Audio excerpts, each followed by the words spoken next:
where you are. So have you got the LMS in front of you? Yes. Okay. Observation. No observation. So, and you'll notice when you go into the LMS, everybody that's doing LMS, that now the assessment tasks, now the assessment tasks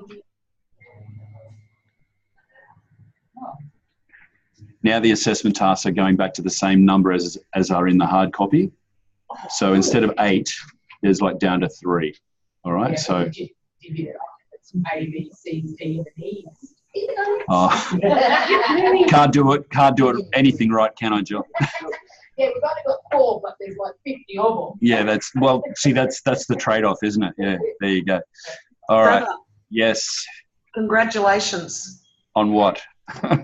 Having this thing tell us already that we need dot points or we need sentences or whatever. Yes. Already on there. That is awesome. Thank you. Yeah, well, that came from the last cohort. I can't really claim to have done that today. But by that time, thank all them. But I finally got to the point where I was fed up with having to do all that, and I decided, okay, I'm going to put page numbers in. I'm going to tell them how many to do and so forth. So, all right. So on the LMS, guys, assessment task 3. I just noticed that, page 22. 3, and I've got assessment task 4. That is so good. Okay. You're good, mate. Up the top it says assessment task 3. It should be 4. It should be 3. But anyway, it's on page 14 on your hard copy. Yep. And Purity, you are in the LMS on assessment task 3. You got that? Yes. Okay, cool. All right. Now, the one problem. This is where you're going to get a little bit kind of. The word is not schizophrenic. It is because that doesn't mean lots of different personalities. But you're going to go crazy trying to follow this, because what happened, Omar, who is the guy who uploads this, he uploaded the old copy, the previous copy. It's not that different to this one, but I'm going to have to tell you a few changes. So on the LMS, it says what are the 10 issues that are currently impacting on the AOD sector. Should be 12, all right? So in your hard copy, it says 12. Yes, 12. Yours says 12. Everybody with a hard copy, it says 12. It's just Purity. And by the way, when you guys on the hard copy, the guys that are on hard copy who are going to do the assessment on the LMS, you'll see that it's 10 there, right? So you still need to do 12. Where there's a discrepancy, go with the hard copy, all right? Now, that'll be fixed up later, but not now.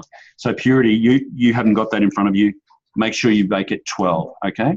Can you make a note to do that? Thank you. Yep. All right, so those 12 sectors that are currently impacting the AOD sector, I guess we should just stop there for a second and say, what do you think, just off the top of your head, what are some things? Don't look at anything. Don't look at anything at all. Just say, what are some issues that are impacting on the AOD sector in which we work, without looking at anything? Anybody? What does AOD mean? Alcohol and other drugs. Okay. All right. And what impacts on it?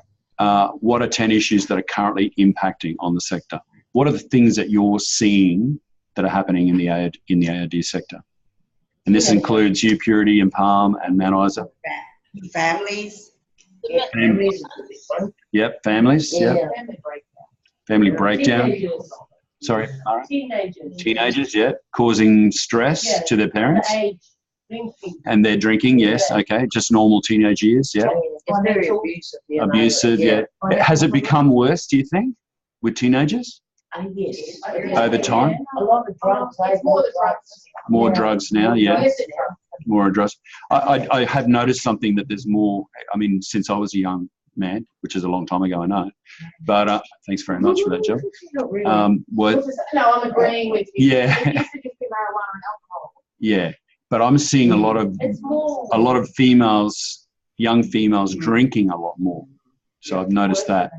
Yeah, worse than the males is one of the comments here. Yeah, a lot of it now is ice. A lot of ice. Yeah, Yeah. a lot of ice. Okay. And put sensible things. Grandma, Yes, Alan. from Palm. Yeah. Also, how easy it is to get it these days. I get that. On Palm Island, it's very easy for any ages to get drugs. That's crazy, isn't it? Including the hardcore stuff like ice. Right. Ice is cheap. The island as well now. And because it's cheap, like any ages can get it. You can. So just a question there, although Jill just said, what did you say, Jill, just then? Ice is actually cheaper. Ice is cheap. better than marijuana. Yeah. than marijuana. Yeah, so, yeah. But worse, isn't it? Yeah. I guess Yeah, but you've got like 10-year-olds buying it, Well, you know? so Yeah. where is that coming from to Palm Island? Is that coming across in little I- boats from Lucinda or something? People smuggle it in, I suppose. I don't know. Yeah. But we do know, just from having meetings and talking to police and stuff, we do know that it is on the island. I don't know how they bring it in. Yeah. And we do know, like, kids as young as 9, 10. Yeah, it's very sad, isn't it? Is just going up there and buying it for themselves or families, or Yeah. Where do they get the money? Do their parents give that to them? parents would probably give it to them, or their cousins would give them the money to go and buy it for them. Yeah. Yeah. they're stealing. They're stealing. Okay, stealing as well. All right. Okay. See, and then they deal and make And they deal and make money from it. Yeah. Okay. Yeah. It becomes a business for them. What's the sniffing like? What's Yeah, the sniffing like? Chroming. Yeah. Chroming, yeah. Yeah, that's You- an That's issue. still, that's still. It's an issue, yeah. Not in every community. Is that an issue in Mount Isa and Palm at all? Sniffing, guys? What was that? Yeah, I used to. No. Since they've changed the fuel, like it was an issue before, like a few years back. Yeah.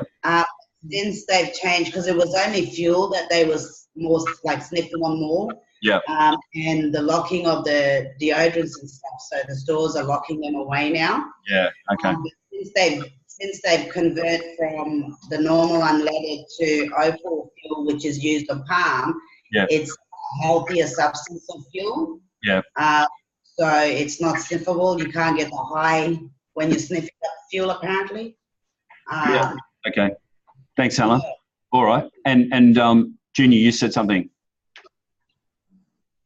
Yeah, I was gonna say, here in Mount Isa, there's a community service called Young People Ahead I used to work at, and we actually had to kind of lead the charge to get the stores to lock up, the stores and the servos to lock up their spray deodorant because kids were chroming so much and so badly. Yeah. I remember one day it was like 9 a.m. I was on a shift and there was a 13-year-old girl stumbling towards us who Wow. had spent the whole night doing and chroming, and Crazy. yeah, so it's been pretty bad here, but luckily it's subsided a little bit, but not much. Yeah. Okay, cool. Yeah. Just by the way, Mount Isa, I'm looking at you there. Let me see if I can get all of you right. So, Clover, can you just give me? Yeah. Hi, Clover. Is that Neve next? No. Yes. Yes, it is. Hi. How you doing? G'day. And then Alison, is that right? Yeah, that's me. Wow, I'm getting good, aren't I? And now this one's going to throw me. It's Hannah, right? Or Rebecca? Rob. No. Yeah. Rebecca. Yeah.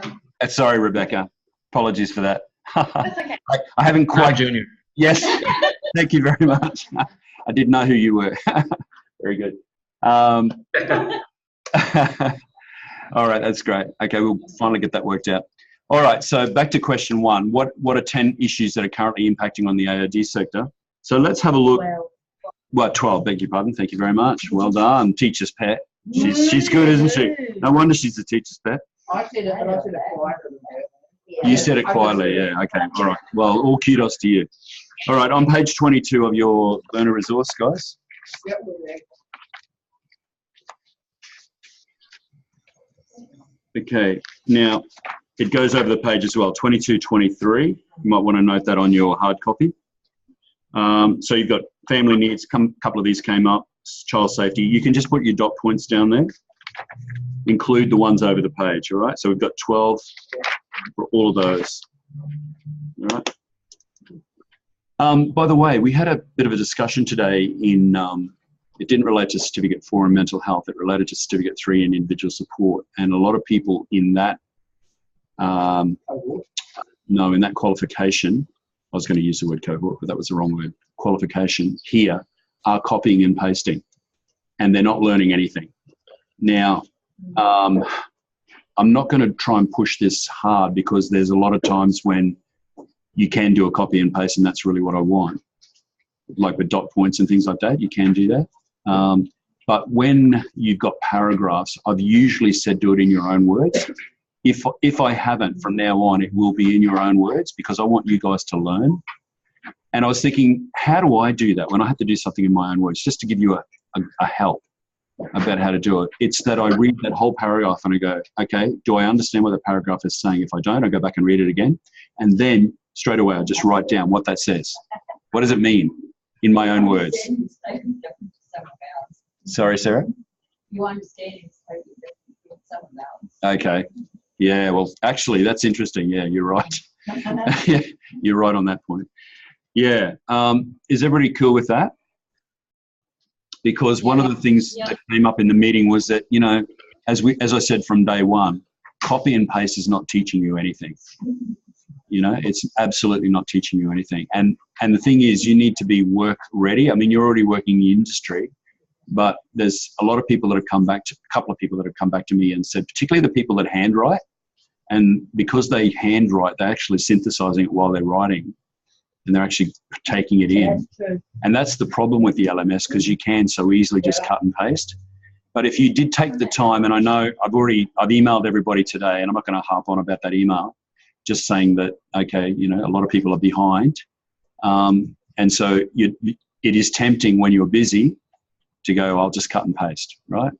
But I'll just say to you one more time, you're not learning anything, all right? So just try and do it in your own words. I never got an email from you.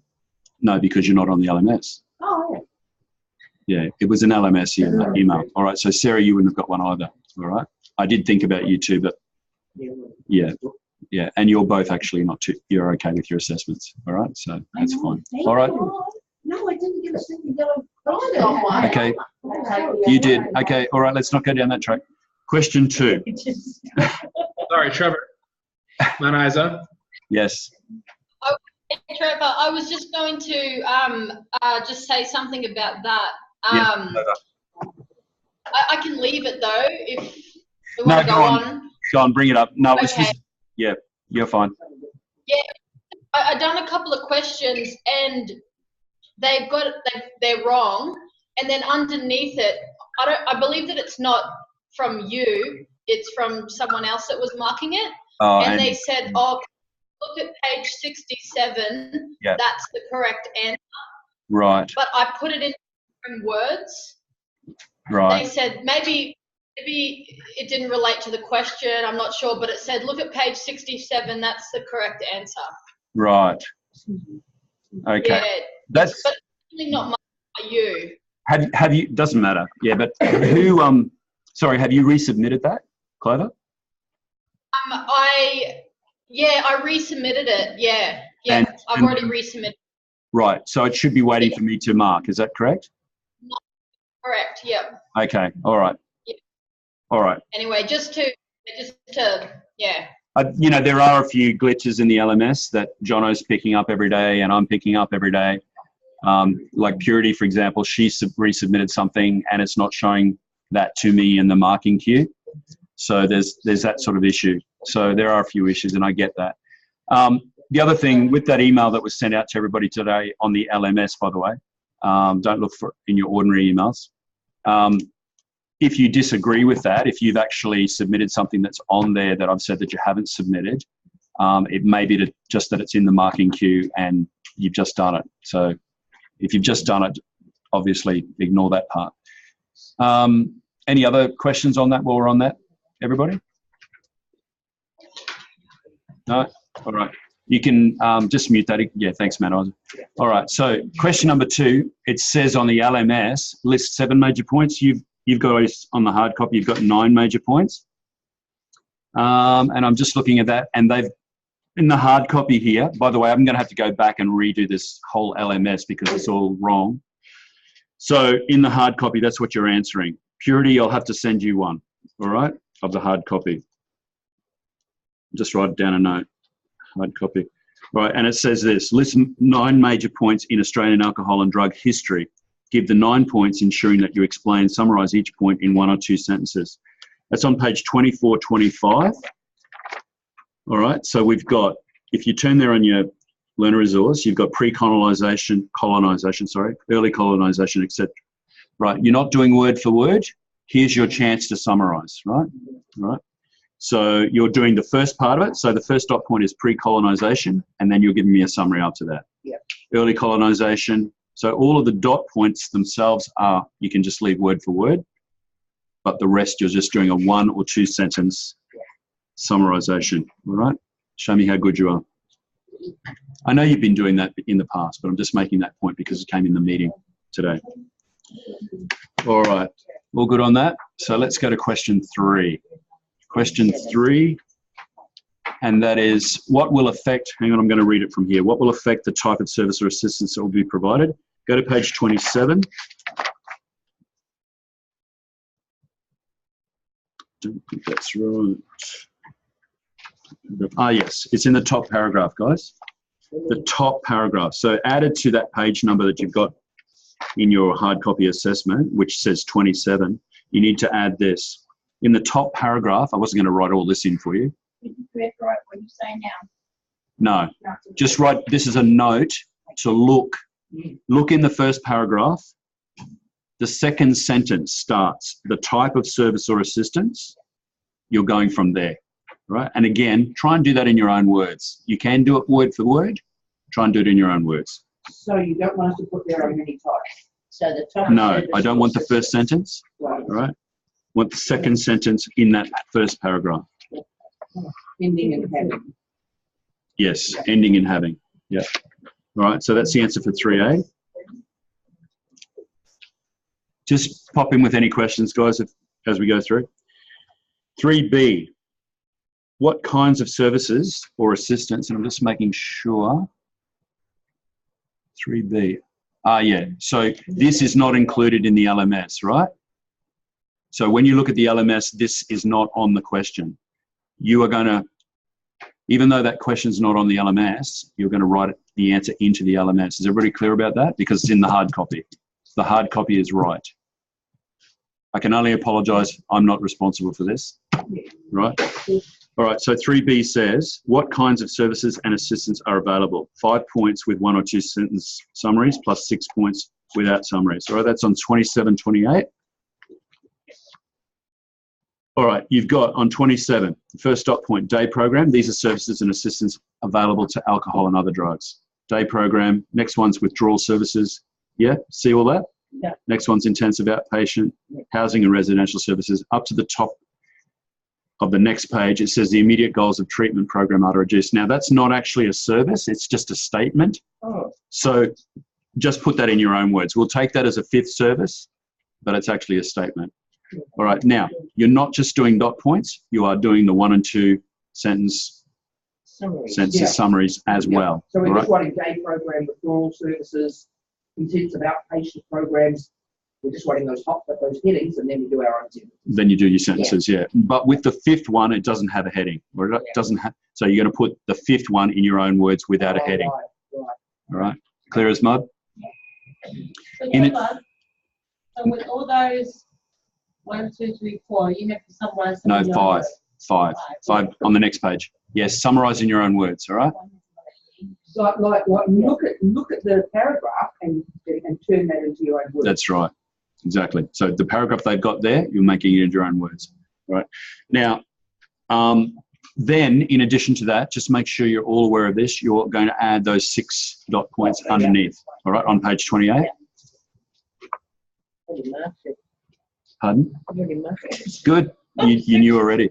So Sarah and Jill. Sarah, Jill, you're right. Got the 6 dot points? Yeah, cool. All right. Everybody else is fine with that? All right. So just checking. LMS does not have that part of the question in it. You need to put that in there. All right. So let's go to question 4. All right. In the LMS, it says 8 essential values and philosophy of the sector. In your hard copy, it says, and this is the correct one, give 11 essential values around the overarching philosophy of the sector. So go to page 43.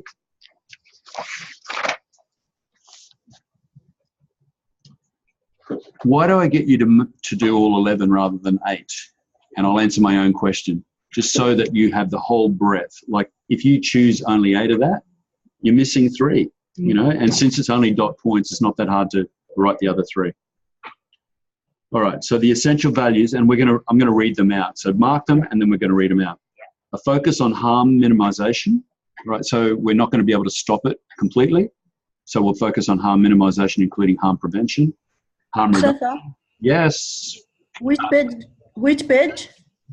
43 in the learner resource. All right, thank you. Yep. Harm reduction, health promotion, harm management, a holistic and client-centered approach, which we already know about. Promotion of health and well-being, we already know about that. Early identification of health problems, we've talked about that. Delivery of appropriate services, which we will be talking about in this unit. Commitment to meeting the needs, their needs, that should be. Commitment to meeting their needs. Upholding the rights of clients, commitment to empowering the client. A lot of this stuff we've already done, but we're going to mention it again. We're putting it into an alcohol and other drugs context here. And I'm guessing that most of you have worked with, if you're not already still working, with people that have got a dual diagnosis, including alcohol and other drugs issues. All right. So that's question 4A. Now 4B in the hard copy, which you don't have in the LMS, says looking at these essential values. Are you following Purity? Are you just writing this down? I'm following, Trevor. Yep, okay, cool. So 4B says, looking at these essential values, which you've just written down in 4A, what do you personally believe is the actual overarching philosophy of the sector? So you need to look at those 11 and go, okay, what's the overarching philosophy? Don't say it now. Well, actually, you can say it now. What do you think is the overarching philosophy of the sector? If you boiled all that down, what are they looking at? You don't pick one of the 11. No, you don't pick one. Actually, I'll leave it with you. You come up with something. You're not going to be marked wrong. Whatever you come up with, you're not going to be marked wrong. It's your personal opinion. What do those 11, if they've all boiled down to, what's the summary of those 11? Okay. All right, don't answer now. All right, let's go on to number 5. What does a person-first or person-centered approach include? Now, I'm leaving that one in there because even though we've done it before, this is a different take on it. Page 44. Well, it's the same take, but in different words. Page 44, and it's dot point, so you can do this word for word. All right. So let me tell you, when you're open at page 44, the first dot point says putting people and carers at the center of your service delivery. All right.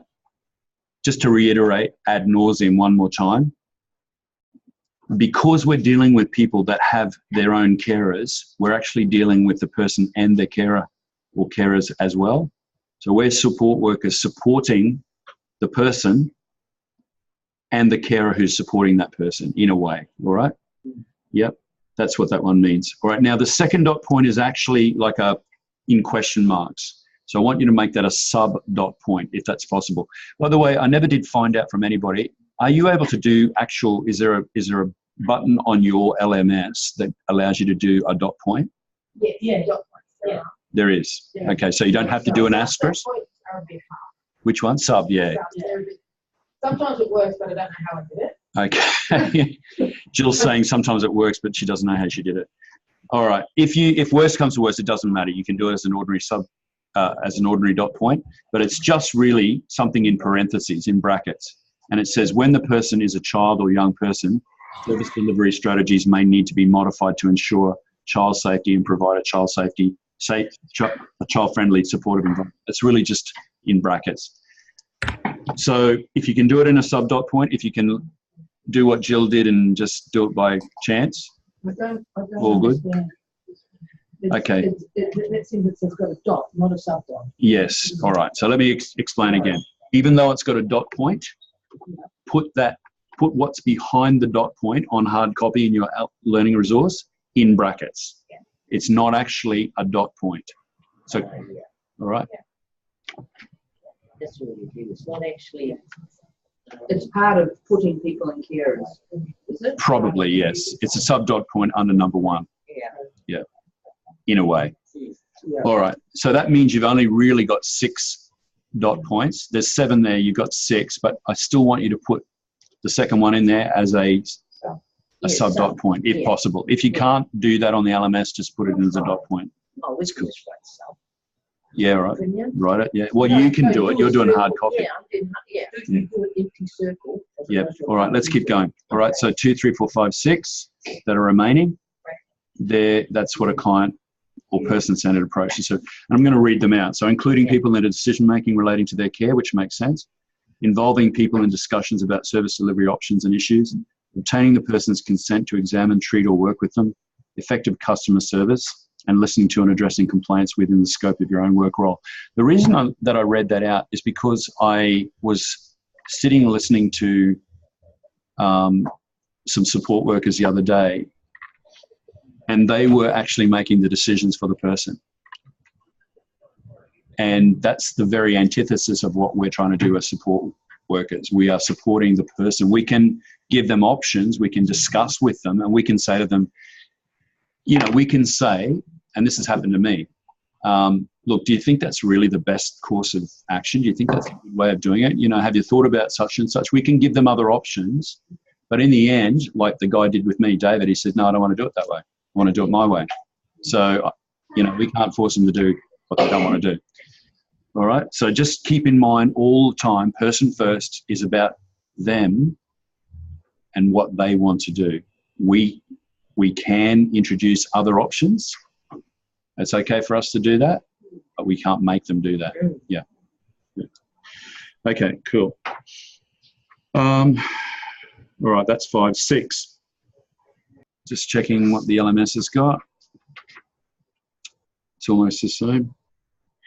All right, on the hard copy it says, what 3 aspects are used when addressing alcohol and other drug use through a harm minimisation approach? List 3 points. Page 47.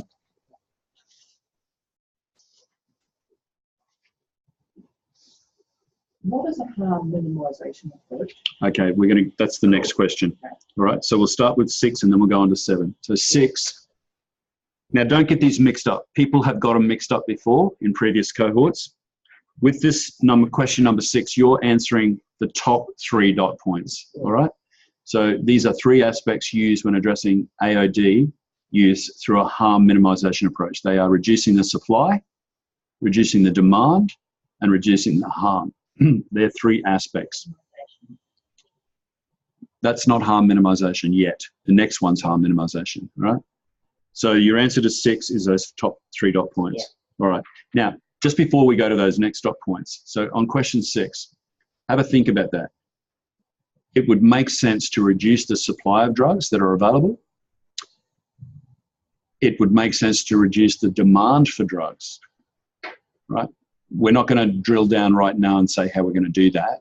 But can you give a nodding acceptance that that could be a good idea to reduce both the supply and the demand? Yep. And also reducing the harm from drugs is a good idea, you know, so making them less potent or, you know, whatever other means is available. All right, so that's listing 3 points. You only have to list those 3 points, all right? You don't have to do anything other than that. And then question 7 asks this, and I'll just make sure, yeah, it hasn't got the whole thing there in the LMS. What are 3 key areas of operations in relation to harm minimisation? As a community services worker, which of the 3 areas will you have most to do with, and how will or do you personally achieve this in your work? You've actually got 3 questions in that question 7, 3 that you must answer. And Jill's swearing at me under her breath. And Oh, no, not under breath. oh, no, openly. Okay, there you go. There you go. All right, now, in your LMS, it's just got 1 question.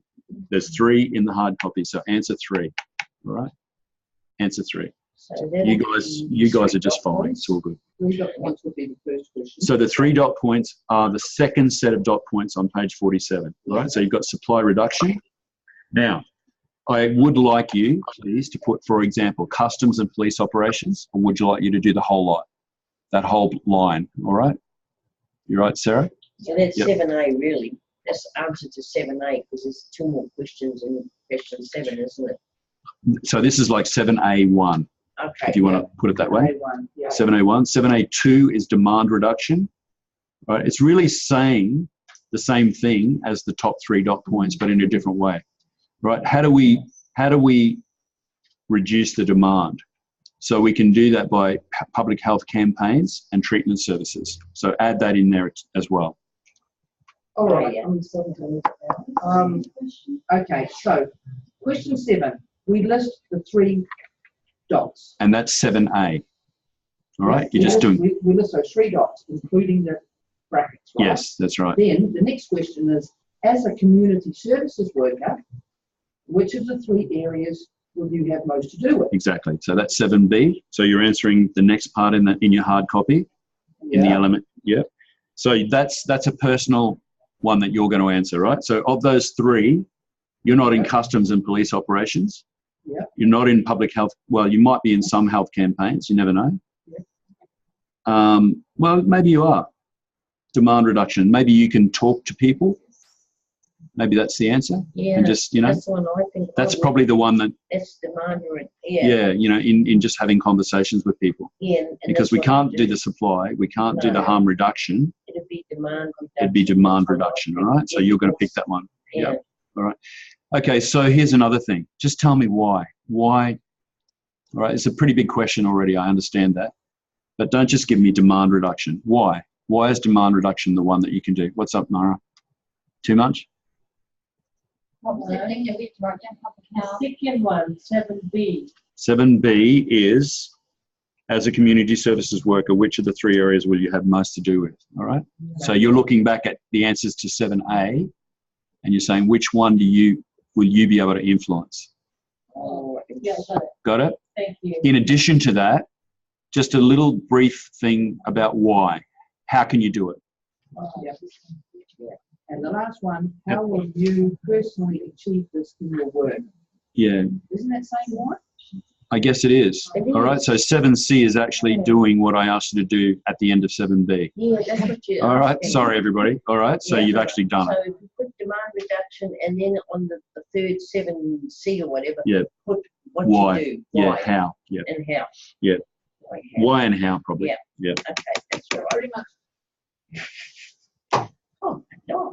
Okay, that All right. was easy. Now let's go to that. Palm, you okay with that? Roseanne and Alan? But annoying. Yep. All right, Mount Isa? Mount Isa? Cool. Thank you. Purity? Yep. Yeah. Okay, thanks, Purity. All right, let's go on to number 8. All right, on the LMS. It's exactly the same as the LMS. How can you support the client's rights and safety? That's on page 49 and 50.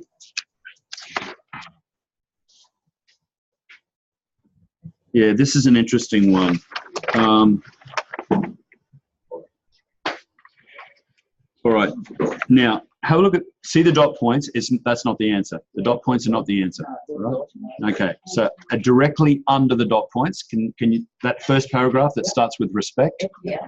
All right, put a line beside that paragraph, all right? That you'll put a line beside, so don't worry about the next paragraph after that, that starts if any factors, don't worry about that one. And then the one after that also starts with respect. Yep. All right, so put a line beside that one. Yep.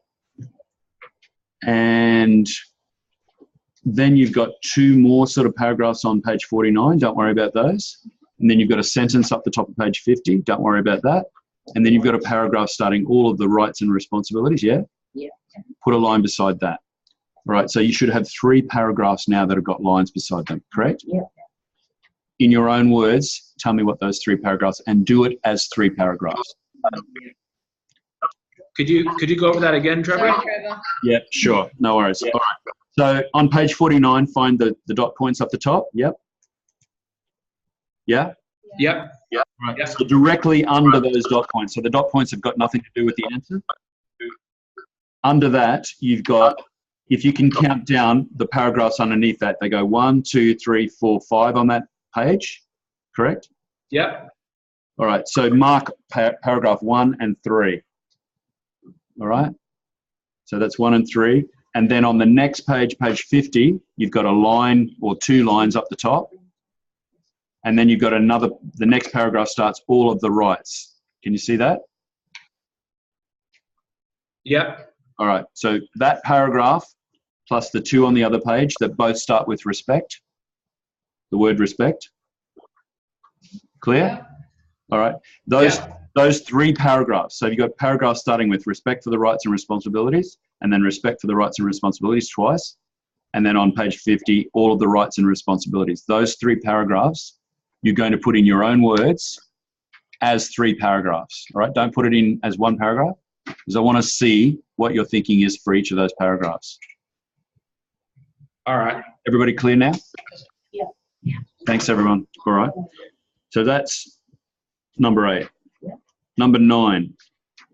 Okay, let's have a look here. What must you do when ensuring access and equity in the ARG sector? All right, just remind me again, what's access and equity mean? You should be able to just do this off the top of your head, right? This is where the problem comes in when you're just copying and pasting. In the context of alcohol and drug, no, don't worry about that context. Access and equity. Yeah. What does access and equity mean? Anybody? Access to alcohol and No, no, no. Access to alcohol and drugs? No, absolutely not. Yeah. Equity is the ability for everyone to be able to access the service equally. So everyone has the same access, everyone has the same opportunity. Exactly. All right. So what Junior just said there, everybody, regardless of disability, has the same access to services, right? The same access, therefore equity across everybody. All right. It's definitely not this more access to alcohol. Joe? Thanks for being the comedian. All right. Well, people love you to say that. That's great. All right. So that's not the answer. Page 51. There's dot points at the bottom.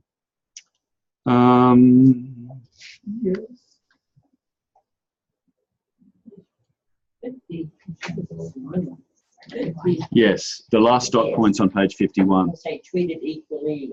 Yeah. All right. So all of those dot points, you can just do them word for word, but learn something while you're doing that. Have a read of them.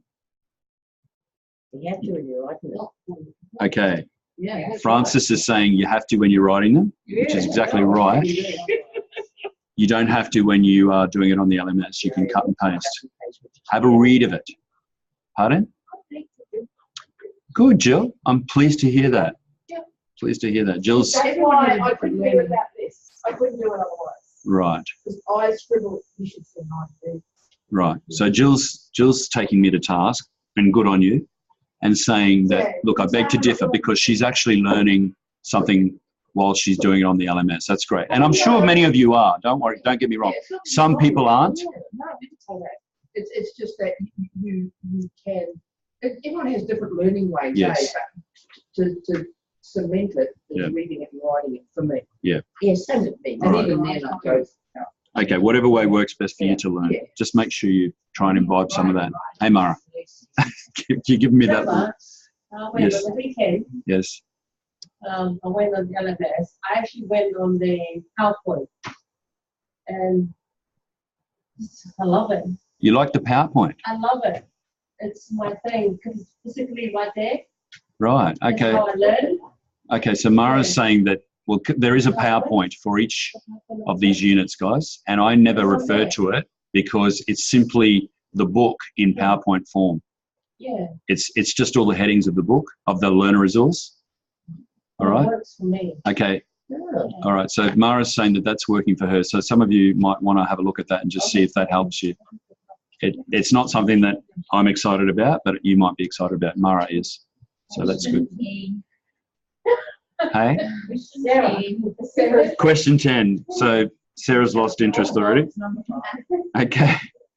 Question 10 says, what might your personal values and beliefs impact? You've actually mentioned that last week or the week before. Mm. All right. I want you to do it off the top of your head this time without, just give me one sentence, right? All right. I just want you to do it again. So your personal values and beliefs. Actually, do it in the sense of alcohol and other drugs, right? So depending on where you grew up, so you might have been in a home that was infused with alcohol, and you might be okay with that. On the other hand, you might be completely against it because of that. Or you might have grown up in a household that had no alcohol in it, and therefore you've got certain personal values and that sort of thing. So just, it's a personal one. So from the alcohol and other drug perspective, answer that. I prefer to write down 5 dots, but okay. Yes, Joe's saying she prefers to write down 5 dot points. That's not going to work for this one, Joe. You can tell that Joe's the comedian here, guys. Or tries to be the comedian. Yeah. Yeah. Oh, yes, you are. All right. Okay, let's go to question 11. And this one says in the LMS 6 principles on the hard copy. What are 9 principles of the AOG sector? Now, I've got in the hard copy, another way of looking at this includes a number of paradigms, like looking through rose-coloured glasses. What are some of these paradigms? I get my cohorts mixed up. Have I said that concept to you before? I think I have, about coloured glasses, paradigms. Might have said it once. All right. So it's like, here's my set of glasses. You put on your person first set of glasses, right? So here's you as the person, and you're not thinking person first, you're thinking me first. You put on your set of glasses when you go to work and you go, okay, it's about them. It's about them. Or you put on your strengths-based glasses, or you put on whatever other, okay? What's another one? Recovery orientation set of glasses, right? So that's called a paradigm. It's a way of looking at things. A paradigm is a way of looking at things. All right, now, I've said all that, and I think that's really powerful, but that's not what the question is specifically about. That was just a bit of teaching and new learning. The 9 principles of the AOD sector is on page 54. Page 54, and we're down the bottom. Ah. The top, up the top, isn't it? Yeah, it's up the top. And the bottom. One moment. Values and philosophies. Yeah, they're both. And the bottom too. Yeah. Principles of the AOD sector include its values and philosophies of the AOD 6. Okay. All right. My apologies. All right. So yes, the top ones, top points. There's 9 of them there. Yeah.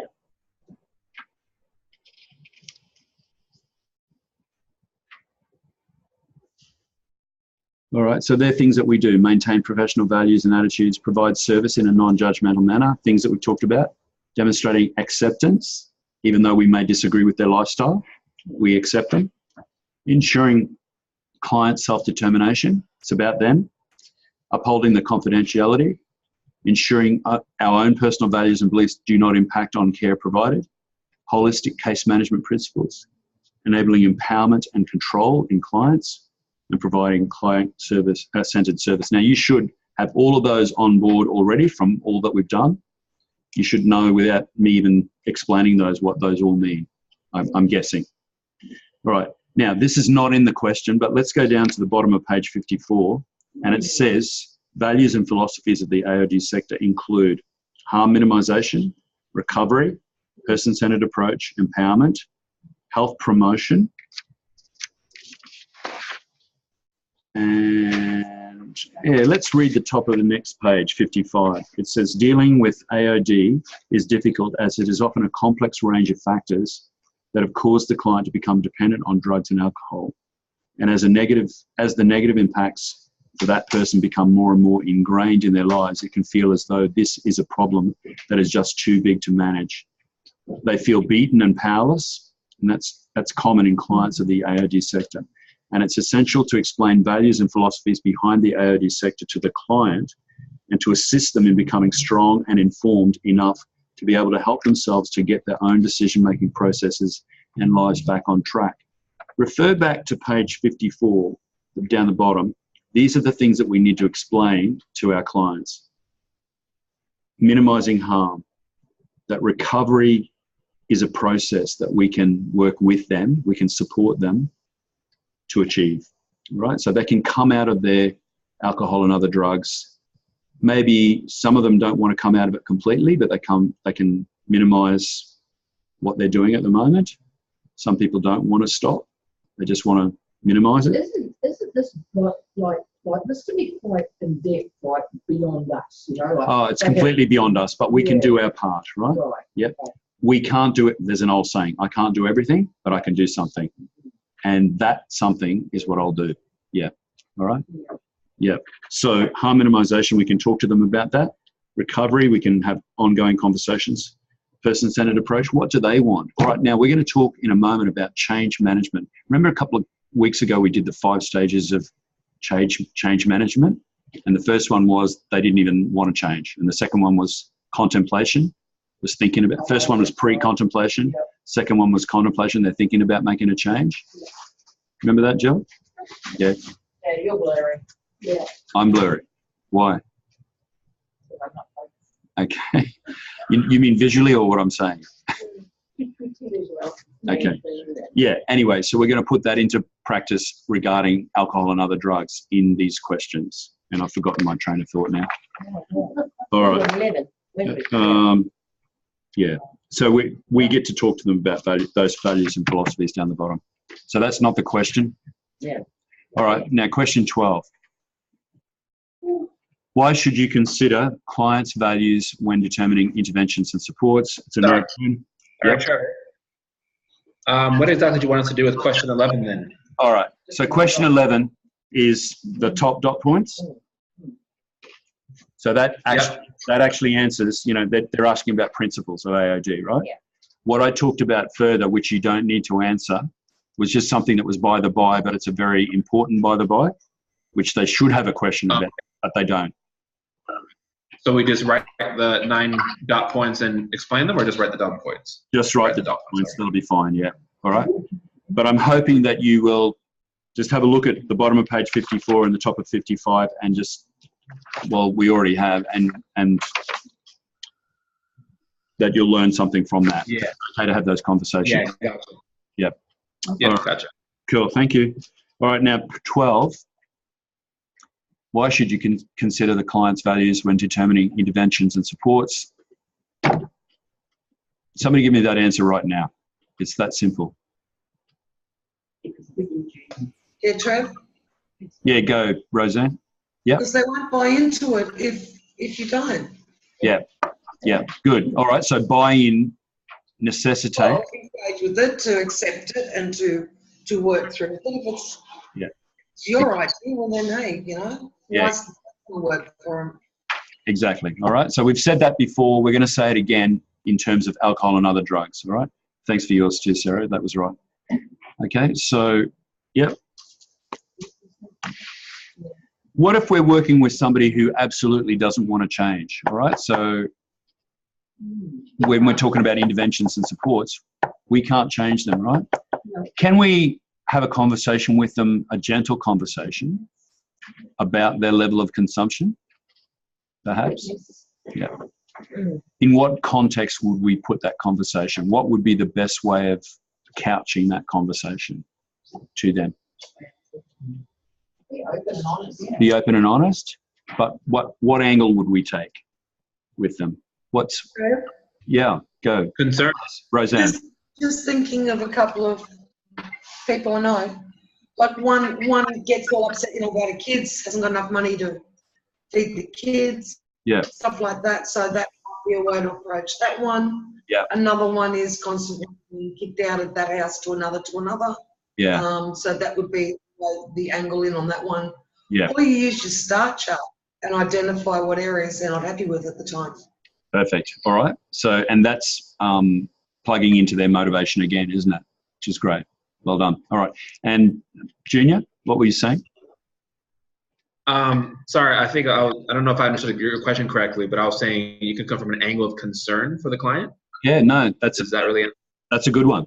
You could just say, well, how would you go about that? What would you say from that angle of concern? Well, I actually had a client who had exited himself from service because, long story short, he basically believed that drugs were the best thing for him.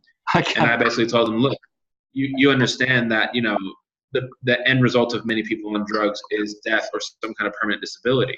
Yeah. And he was like, yeah, I understand that. And I went, and we just had a conversation about it. So just with that angle from concern, he just was able to, he wanted to open up about it. Okay. And sorry, did you say that he stayed with the service or he left the service?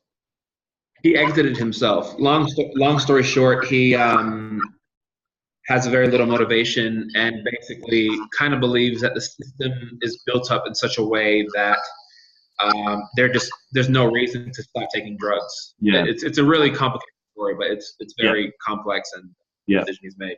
And in the end, we have to let them make their own decision, hey, and we can't force them. So it is about them. If they don't want to change, we're not going to make them change. Yeah, cool. All right, now that's a very short list of questions. Hopefully you're happy with that, which is great. Sorry, Trevor, Nina had a question. Why should you consider one? All right. Well, we just did it. So just do it in your own words, basically, all right? Do it in your own words. Why should we consider the client's value? Hey, Trevor. Yes, Junior. Oh, sorry, I was being a bit rude. I interrupted there. No, you're not. But Nina wanted to add on to what I was saying, or just wanted to add something? Yeah. Yes, Nina. About that question, what about if you try to look at the factors of, say, financial side of it, and then family side effect to answer that question as well? Yeah, that's great. You know, you could, so you're saying that you could come from the angle, like if you, what about, you know, with your money, would you have some more money if you weren't, you know, having as much alcohol or as much, you know, as many drugs, you'd have more money to do the things that you really want to do. Is that where you're coming from? Yes. Yeah. That's a great angle. It's a good angle. Okay. Awesome. Cool. Mount Eyes is cooking. Well done. How do you want us to answer that question? Just in your own words. So just why should you consider clients' values when determining interventions? Well, you know, a bit similar to what Roseanne was saying before. You know, they're not going to buy in unless it's their own values anyway. It's about buy-in. It's about acceptance. It's about person first. It's about what they want. It's about their recovery. Yep. You know, all those sorts of things. All the things that we've talked about already. Just show me that you can synthesize it with what you've already learned. Sounds good. Okay, cool. Trevor. Speak to me. Yes, Roseanne, go. Just something that leads on from what you just said. People make their own choices. So what we as support workers need to remember is that we've got to try and deal with our own frustration when they don't want to change, because that can wear us down. So after we be person first with them, we also need to turn around and look at ourselves. Very good point. And that, are you saying they don't want to change? Yeah, sorry. And let me try and paraphrase and see if I got what you've said right. So the fact that we are always angling to them on our shifts means that we need to spend a bit more time on our own self-care. Is that correct? Is that where you're coming from? Yeah, because I mean, there's a number of clients we've had for years. Yeah. Still got the same substance abuse problems. Yeah. We try this, we try that. Nothing seems to be working as such. Yeah. And it frustrates us. We're here trying to help, but okay, if they don't want to change, well, then we have to know how to deal with our own frustration. Yeah. When they don't want to change. Yeah. And they're doing the same things, and their life gets worse and worse. So without, you know, divulging anything you don't want to divulge, what would that look like for you, Roseanne? Taking a week off while I'm stressed and get the flu. Yeah. Can I add something, Trevor? Yeah, no, that's good. That's good, Roseanne. Yes, and that's neither, right? No, it's Clover. That's Clover. Yep. Yeah. Just on that similar topic, I find that, like, if we can be a positive influence for people, they may leave, but they'll always remember, like, the positive influence that we left on them. Perfect. So they go back to maybe their how do I say it, their friends or their family, but they remember that they were supported by us. Yeah, excellent. Yeah. You know what I mean? Yeah, you may not see the results straight away, but down the track. Yeah. Okay, great. But anyway. You know what? And here's something else, just nothing to do with that. That's a great point though, Clover. Mount Isa, I can hear you so clearly tonight. Neither I can hear you way back at the back of the room there. So, Junior, whatever microphone you've got there is working really, really well. I'll just take the compliment because I don't know what I did. Well, just pat yourself on the back and just find out what you did later on. Maybe it's that different laptop, is it? Maybe? Could be. Yeah, it could be. Yeah. Okay. So Neva, just say a couple of things and I'll just, oh, actually, Alison, you say a couple of things, please. Oh. Just tell me what it was like today at work. Just one sentence. One sentence. Just look at me. She said hot and long.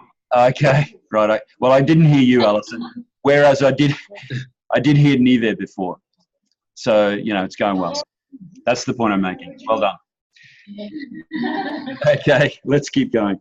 Oh, by the way, I may as well mark the roll while I'm here with Mount Isa. So, Neve, you're here. Clover. Hannah's not here.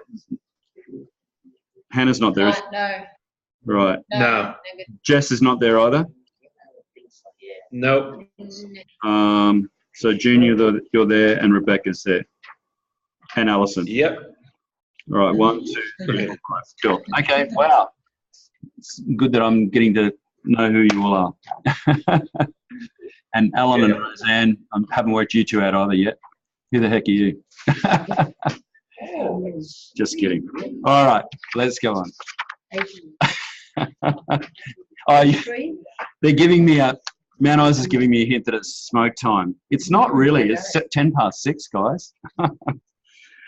What's that? Oh, look, Mount Isa are telling me it's smoke time. Let's go another 5 minutes. No, it's not. It's not. Oh, okay. Another 5 minutes, guys, eh? Come on. Easy. Yep. We'll make a start. You can hang out for 5 minutes, Alan. Come on. You too, Greg. All right. Okay, back to page 3 on the hard copy. Yep. Nice try, Alan. She's not impressed. I know, I haven't got my smokes out. All right. Yeah, poor old Francis got her smokes out in readiness, Alan. All right, so let's go back there. I'm not back there on the LMS. So You see, Mark's usually here to support us in that. beg your pardon? Mark is usually here to agree with us. So we'll blame Mark. Who's Mark? Oh, Mark Dewey. Yeah. Mark. Who's Mark? I'm thinking Mark from Palm Island. Yeah, no, Mark rang me, texted me this morning, said he's shifting house or something, so he can't do it. Yeah, no, Mark would be right on to me, wouldn't he? Yeah, but he's a smoker. He's a smoker too, yeah. All power to the smokers. All right. Being an ex one, I'm militant against it. Okay, 1A, page 20. All right, yep. Okay, so discuss. Now, this one is where it gets really tricky between the LMS and the hard copy. All right, so the hard copy is right, okay? Now, notice in the LMS, you will notice if you haven't got it in front of you, that there's only, in question 1, there's only 1 space. All right, so in question 1, there's only 1 space on the LMS. You are answering 1A, 1B, 1C, and 1D, all in that 1 space. Did you hear me, Mara? So I did my LMS. Okay. Yeah, she's got LMS open. So she's Right. Okay, cool. Thank you. All right. So in that 1 space on the LMS, you are answering all of 1A, 1B, 1C, and 1D. This is another thing that has to change. All right. You'll really want to smoke after this, Alan. It'll all be worth it. A, B, C, and D. Okay. All right. So let's explain question 1. Explain the current and changing social context of AOD, including its impacts. All right, so go to page 20.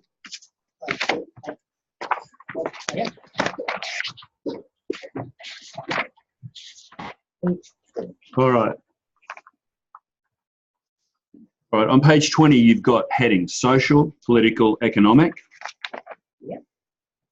Social, political, economic. Now, it doesn't have legal. No, legal's on 29. That's right. Legal's on 29. I've got that myself and I didn't see that. So legal's on 29. All right. Now what you are doing is you're providing me, please, with 4 paragraphs. They may be 1 sentence each, but just show the distinction between social, political, economic, and legal by having 4 different paragraphs. Social, political, economic, and legal, as per the hard copy. And remember to put in there the impacts. All right, that's why I've got that underlined, impacts. And legal, isn't it? Legal. All paragraphs, own words. Your own words, yeah. But you can get the information from page 20 and 29. Yeah. Even though mine says, 29 to 30, in brackets, where's it got in brackets? 29 to 39, that says. Just go 29. Yeah. Excuse me, Trevor. Can you clarify the sentence or summarize? No, you can go a lot bigger than a sentence with this one, if you want to. If you can do it in one sentence, all the best to you. Bold. In bold, that's not going to... Bold. One. It does say that, yep. So Jill is proving me wrong yet again. Above... No, well, it's just in bold, so yes, it's like... You're right. Up the top it says, with a write a one-sentence summary. Yep. Yeah. All right, in that one-sentence summary, it might be a long sentence because you've got to include in there the impact. All right, so you're going to explain it, and then you're going to tell me about the impact. All right. Now, just one more thing on the 1D, and then we will go for a smoke. Well, I won't.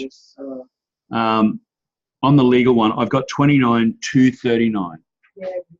I know you just said that. 29 tells you about legislation. It's got dot points there.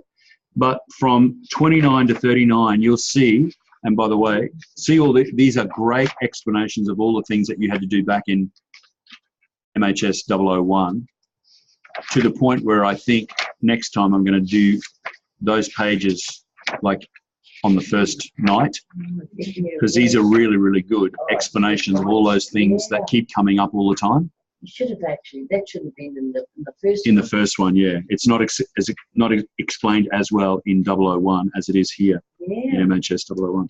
All right, so if flick through 29 to 39, and that's some of the legal implications, right? So you've got, see how on the bottom of page 29, on the bottom it's got a heading, legal and ethical consideration. Yeah.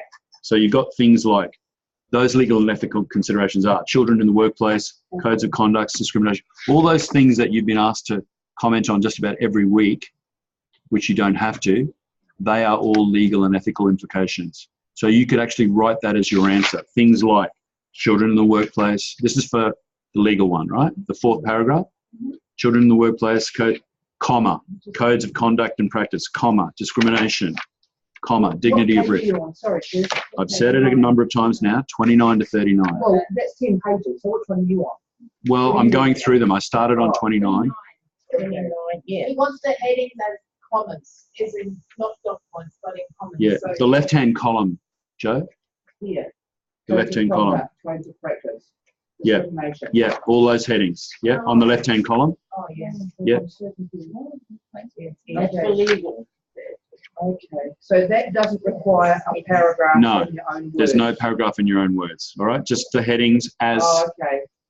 Okay. Just in between dots. Sorry, in between commas. Right.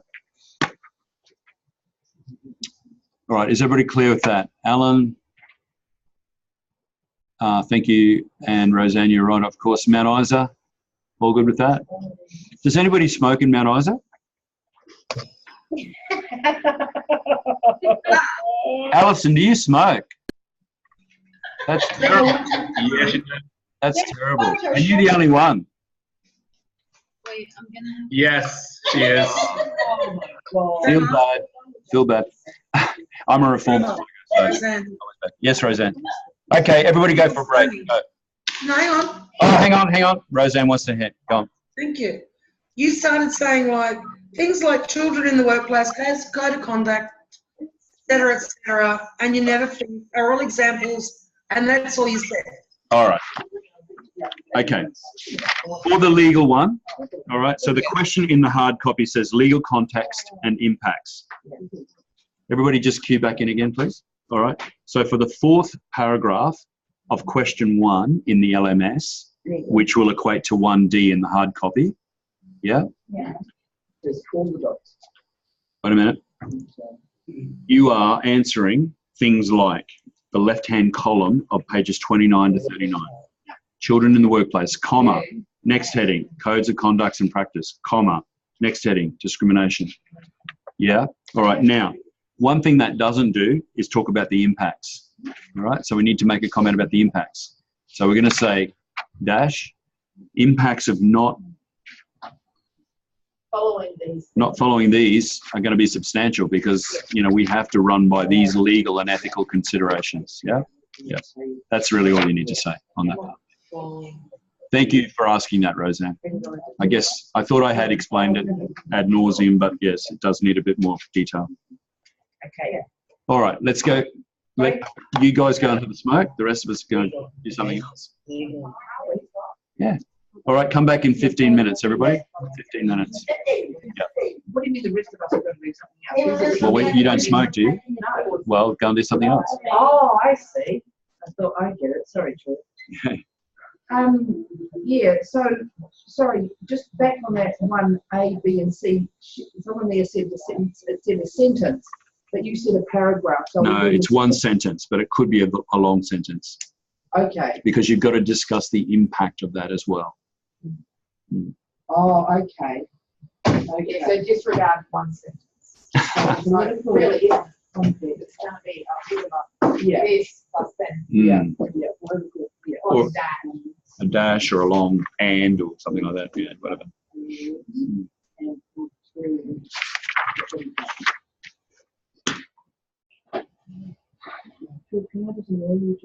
Yes, you are annoying. Just to clarify, so with the fourth one, right, you want us to write all the dots on 29? No, not those. No. These. Children of the workplace. Thank you. That's a conduct discrimination. Yeah. Yeah. And you want us to put commas between them? Yes, and then after that, I want you to say, what would be the impact of not following those things, right? So if you didn't do dignity risk, if you didn't do informed consent, yeah, all right, it'll be a disaster. So it's not just the grey; it's all of them. Don't do the heading side. Nothing on this. Just doing headings. Yeah, the grey and the white. So that's right. Yeah, we're not doing anything. We're just writing this down. That's right. We're writing record management. Plus the index. Plus the index, yep. And that's just one. Yep. Has anyone got white out here? No. Hello. There you go. Do you have a spare form on that bit of psychosis? I've lost my phone.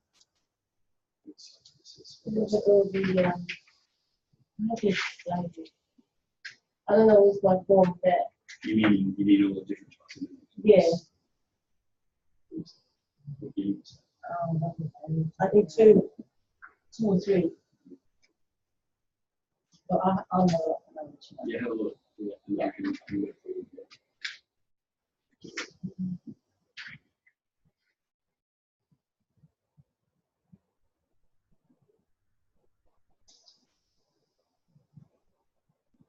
Yeah, I've got a degree in social work, like cultural. There must be something.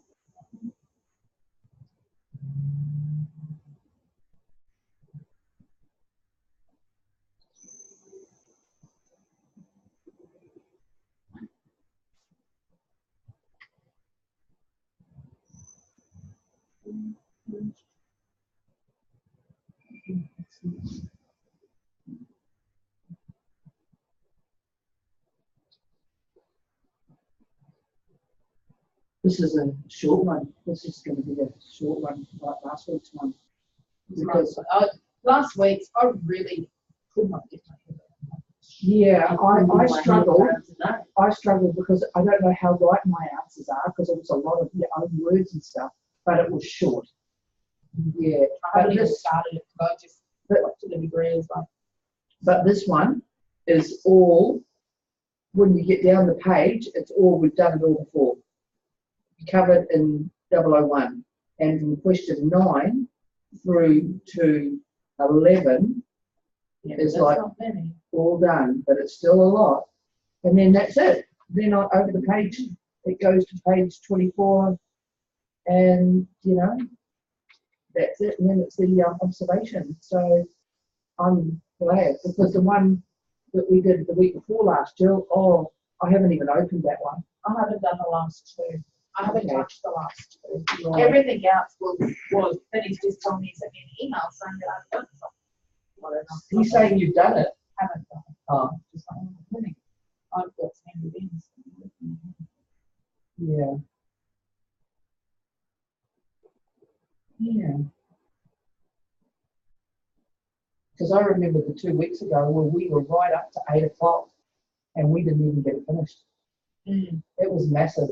Just my pages of instructions on how to answer the questions was 3 pages. Because that's what he's saying, that we're not learning through copy and paste. But the thing is, I write everything out in here.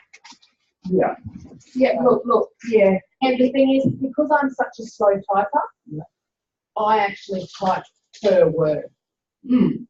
And some of the spellings of these words are like, you're not saying everyone. So it's like, yeah. I'm concentrating on how to spell the word. Mm. Where at least if I'm copying, I'm like, yep. Yep. And I've also done it here, so yep. We'll figure that one out. Yeah. Because not all of it can be copy and pasted, that's the thing. No. Not all of it.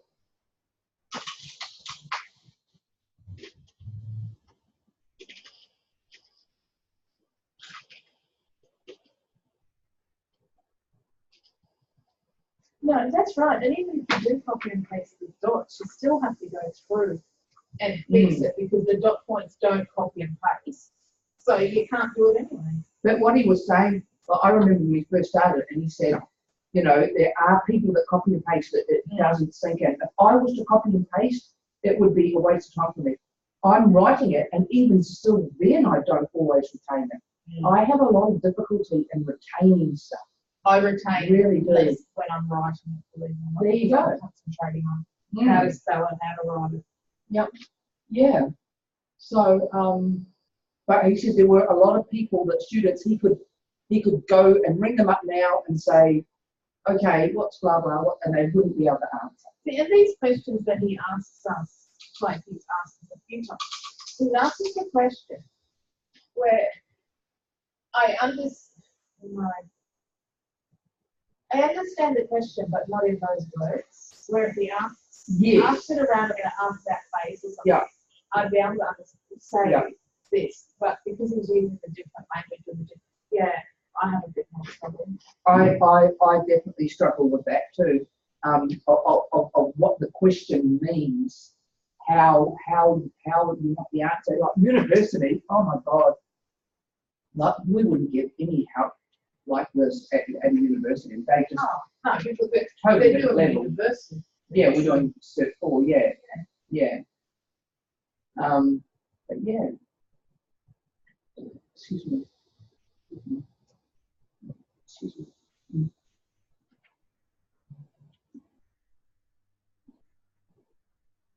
Hey, is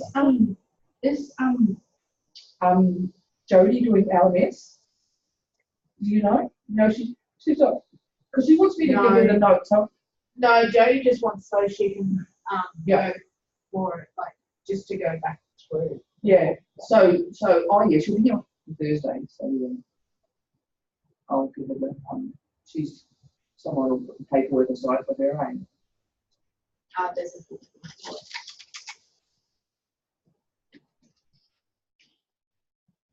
But I'm interested in what's happening if we're going to dinner on Thursday night, because that could stop that one now.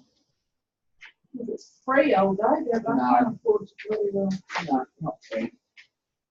I just can't afford to pay it. So. Fair enough.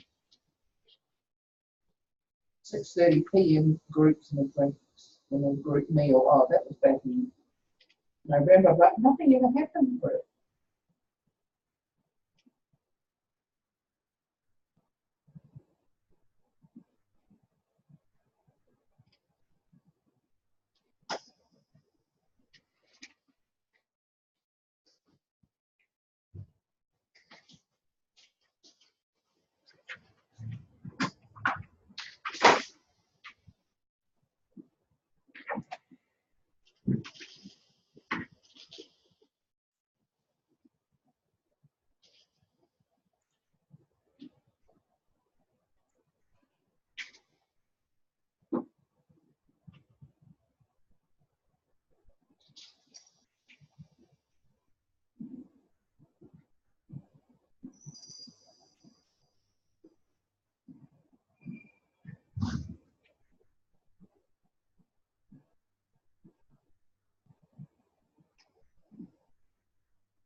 and drop it off quickly. Yeah. Yep. Mm. Let's make a note of it. Oh, and you know, I talked about it last week, but I don't remember what we said. No, I don't know if anything's happening, but you know the group meal and that, we didn't end up doing that on the week that it was written in the roster, written in the calendar. So we're not going to do that. Well, we didn't with the last group. We didn't do that either. Oh, really? People lost interest in it, Yeah, but I they think did. it's so They wanted to important. do it right at the end. They Oh, wanted to do it then. yeah, but I won't. I'll be on a cruise. I'm going to miss out, Tree. I love food, mate. I love getting together and having a bit of a chat. We're going to have a graduation, so that'll be something that you'll be at. That's later. Yeah, will they do it here in the office? Yeah. Yeah. Yeah, and we'll have some of the other guys from the previous cohort at that as well. So will we be gowned and capped?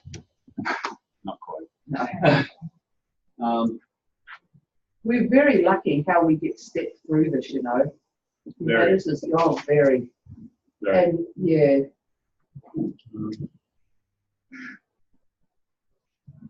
When does the office close, Trev? On the 20th. On the 20th. 21st. And when I come in to drop it off, I might just sorry, I might just speak to the lady at the desk to see if I've had any other assignments marked, eh? No. Oh yeah, I suppose she could tell you. Yeah, she could tell you. Yeah, give me my folder and then I could just have a look in the folder. Couldn't believe there wasn't a yellow sticky note, mate. And then I would. Why would there be? Oh, because I struggled, Trev, and I think the one I've just handed in today is going to be, because that was a lot of use your own words stuff. Yeah. And yeah, I don't know, I looked through this and just see if it was a whole lot of dot points, but it wasn't. Some of it was, handwriting. Well, I'll give you the heads up. There may be, when you hand it in next week, I might, because I haven't actually marked some of your stuff. No, you've only marked 2. I've got them here. Yeah. Yeah. Yeah. Okay. All right. Let's get started. Yeah. All right. I said, is everybody here?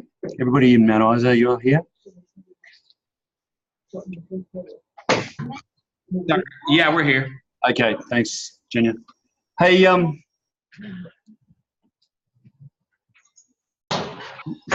if I turn this off, you guys in Mount Isa, so I'm turning off the Townsville's data projector, but you in Mount Isa and Palm can still see what's on my screen. Is that right? So you're on your LMS. Yeah. All right. Most of the guys here aren't on the LMS anyway. I'm dying here from heat because and I'm going red in the face.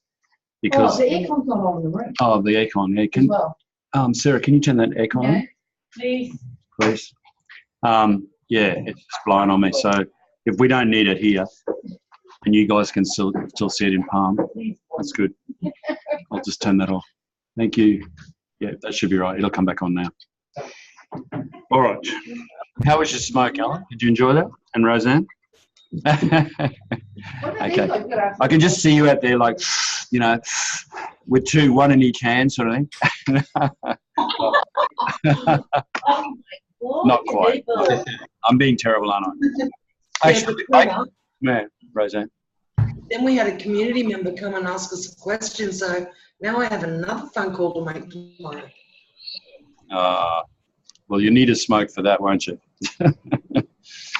No, I was just going to say, when we were at boarding school, we used to, have to go to a timetable, and we'd have literally you'd finish one and you'd light the other one from the previous one, and just one after the other. So thank goodness those days are over. All right, that was 1. We got to 1. Number 2, moral model. Number 2, moral model. Okay. Now in the LMS, it actually does break these all up. So you've got the moral model on page 40. All right. Page 40 is the first dot point moral model. Okay, now what are these? All right, let's have a look at this. Above that in the LMS and also in your hard copy, it says explain all of the following historical, current, and emerging models of alcohol and drugs practice and their evidence base. All right. So these are historical, current, and emerging models. They're models of alcohol and drugs practice. Right. So we're going to look at the moral model. For example, let's have a read of that. The moral model of addiction emerged as a result of the major influences of religion. Purity, can you mute, please? Thank you. No. It's not. Let's hope it's not her going blah, blah, blah. Hey, Purity. Okay. All right. Just going on the next one. Theologians and clergymen were highly respected and viewed as very knowledgeable about human behaviours. The moral model views addiction as a choice made by individuals with low moral standards. So that was sort of the 18th century, 19th century, early 20th century. You know, that they had a problem and they were the lowest of the low. And models have moved on from there, right? So, okay, so that's moral model. You have a chance in both the hard copy and the LMS to do your own summary of that paragraph, all right? Again, it says one sentence summary up the top. See if you can do it in a one sentence. You think so? A long sentence? Could be a long sentence, yeah. Have lots of commas and ands and... All right. Next one, disease model. All right. It views addiction as a consequence of physiological changes that drugs may cause. All right. When you're doing the summary, don't just give me the first sentence and think that's the summary of the whole paragraph. All right. It's a start. Summary. Summary, one sentence. Yep. Now, Omar, bless his cotton socks. Yes, 5-4. Got these round the wrong way. So the LMS has, yeah, they're round the wrong way. So social learning model is the next one. In the hard copy, that's in order, but the numbers are out of sync because I'm trying to reflect what Omar's done in the... So number 4 is social. Yeah. Social dynamic. Oh, sorry, yeah. So we're doing social learning, and that's number 5 in the LMS, but it's actually next in order in the hard copy. Page 40. All right. So written around the wrong way in the hard copy. Exactly. No, the hard copy is right. No, it goes 2, 3, 5. No, the numbers are wrong because they're reflecting LMS, but the actual order is right. Yeah, that's right. I'm going to change the 5, 4, 4 and 4, 4, 5. No, don't do that. I've got it for a reason. Because in the LMS, oh no, sorry, you can. In the guys that are doing the LMS, that's right. Yeah. All right. So, and then we've got the psychodynamic model, then we've got the social cultural model, and then it goes on to public health model, including systems approach. And then, as I said before, the stages of change model. Now, you did that a couple of weeks ago. There were 5 stages there, but this gives you that same thing from an alcohol and other drugs perspective.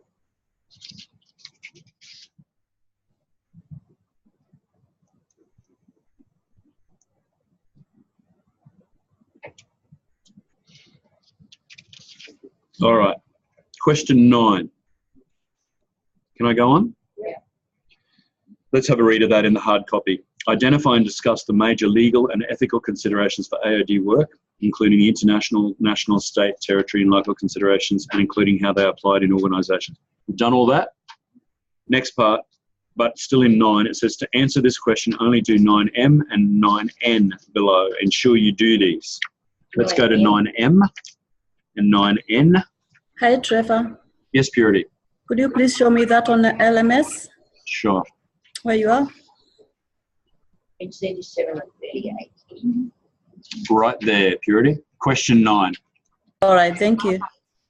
We were discussing before, sorry to be talking behind your back. Was that your child in the background before?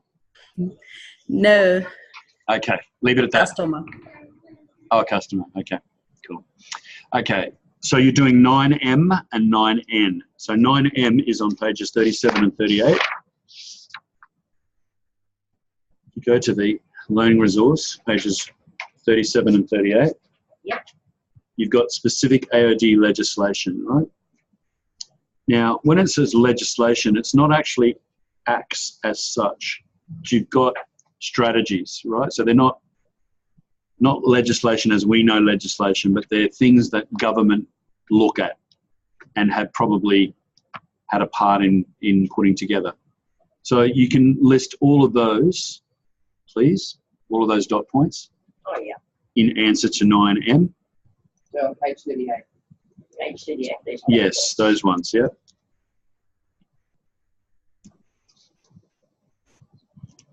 And then 9N. Now I'm getting you to do this one again, even though we've done it before. This is really good stuff. This is what I would have liked to have had with the first unit. So it's got, there's a lot there. 38. 39. It's really good stuff, yeah. You've got 1, 2, 3, 4. The fourth one's in a box. Yeah, that's bizarre, though. Why? Just being in the box and then over the page.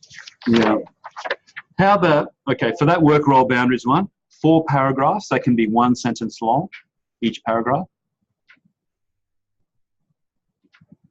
So including the 4th paragraph is what is in the box.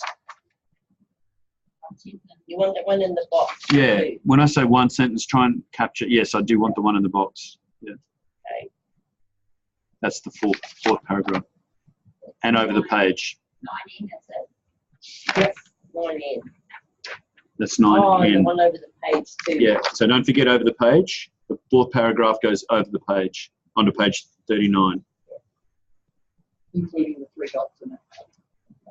Yeah, probably that 1 sentence will include those 3 dot points or a summary of those 3 dot points. Hey, Trevor. Yes, Junior. Sorry, just so I'm understanding. So 9M, you just want us to answer with those dot points, is that right? Yes, 9M is the dot points, yep. And you don't have to summarize them? 9M for Mary, no. 9N for Nelly. Yep, 9N for Nelly. Yep. Go on. You want us to summarize each paragraph into 1 sentence? Yes, please. So you've got 4 sentences. Yeah. But the 4th sentence, we were just looking at the dot points on page 39. The 4th sentence can have the 3 dot points underneath it. Okay. Yeah. Okay. In some circumstances, all that has to be reduced to a sentence, then add the 3 dots fully written out. Perfect. Yeah, it's just very good information that we haven't had before. So we have to make a sentence out of 1, 2, 3 and put the dots in. You have to make a sentence out of 1, 2, 3, 4, and then put the 3 dot points underneath. Okay. All right, let me just say that one more time, everybody. Okay. 9N for Nelly. Yeah. You're going to come up with 4 sentences. Off the bottom of the 4th one, you're going to have those 3 dot points. Yeah. In full. Yeah.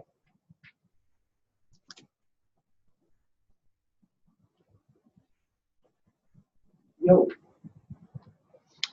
Okay, then 9O you don't have to do. 10A. 10A. All right, now 10A and 10B. In the LMS, you've only got a box for 10, question 10.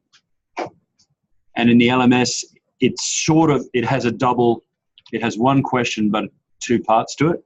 What I've done is split them up in the hard copy. All right, so identify 9 types of services used for AOD work on page 9.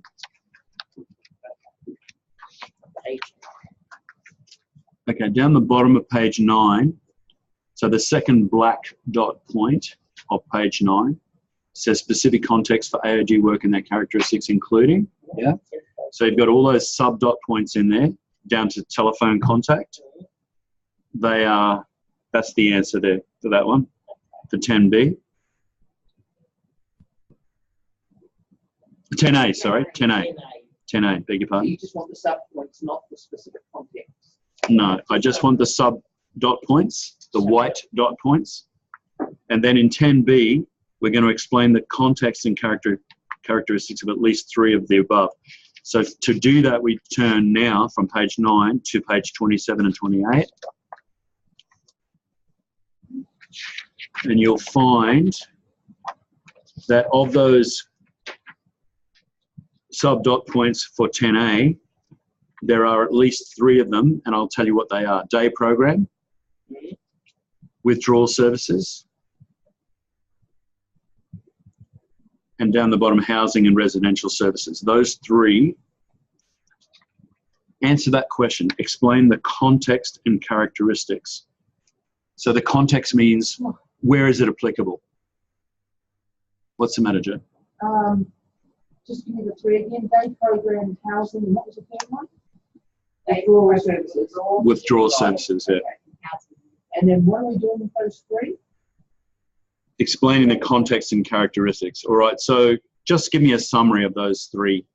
That'll answer it, all right? Give me a summary of what you read in your own words. Yeah. Okay.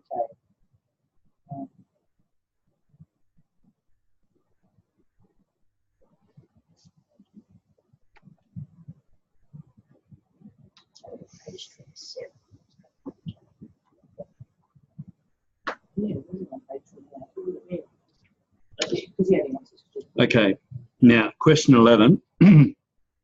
What are the major values and philosophies of the AD sector? We did that. Answered in questions. Do not do this question. So that's 11. Don't have to do that one.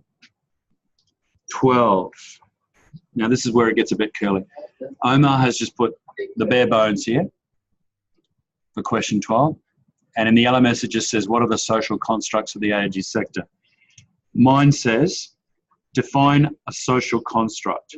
All right, so to do that, go to page 25.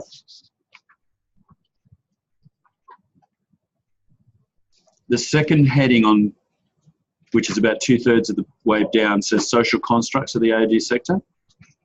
Everybody see that? Yep.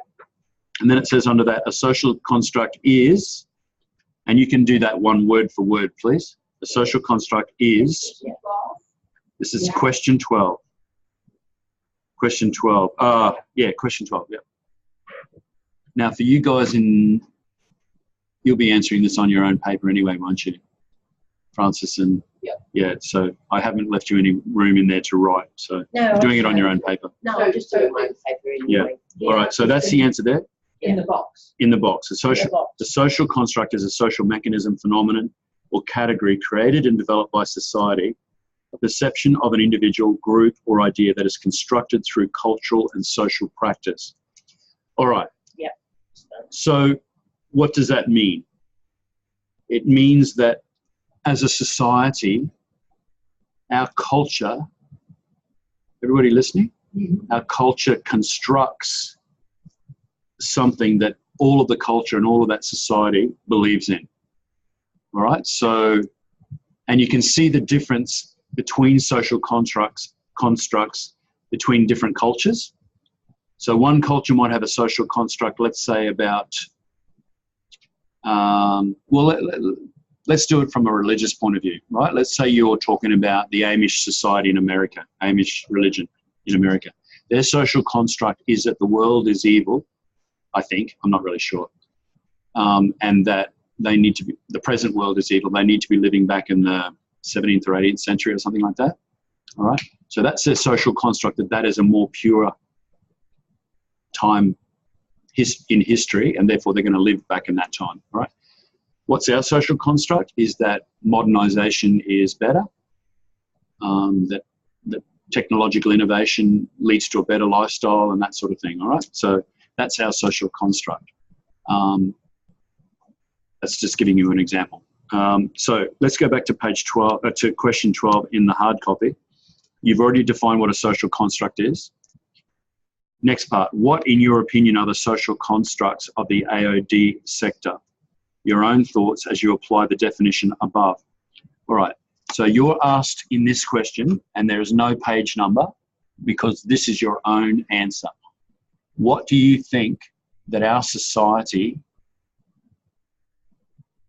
how have we constructed what society thinks about the alcohol and other drugs situation? So, for example, is drinking accepted in Australia? All right, that's a social construct of Australian society, that alcohol gets the party going, all right? Or gets the social interact going. That's a social construct. in mainstream society. And you could go as far as saying, you know, the person who drinks maybe 2 stubbies a night or a glass of wine, you know, we're told a glass of wine is fine with your meal. That's all good. Is it bad to have 3 glasses of wine a night? Is it bad to have more than 2 stubbies a night? You know, some people would, their own social construct would be, that's fine. There's nothing wrong with that, right? Whereas if you go to a health professional, their social construct might say, no, that's not good, right? Okay, so one social construct of the Australian Society says that drinking is a good social activity. What's some other social constructs, do you think, of the AOD community?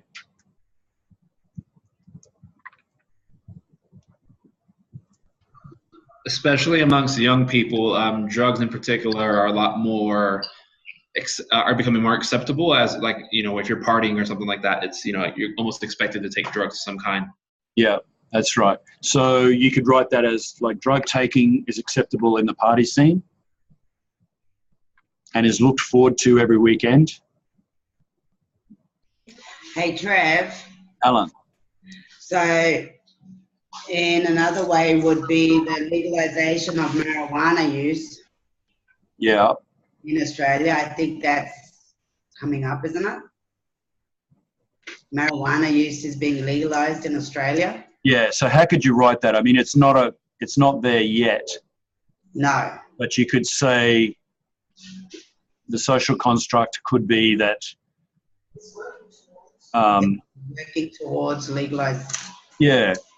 And actually, you've just given me a thought about another one which has got nothing to do with alcohol and other drugs, so it's not part of the answer.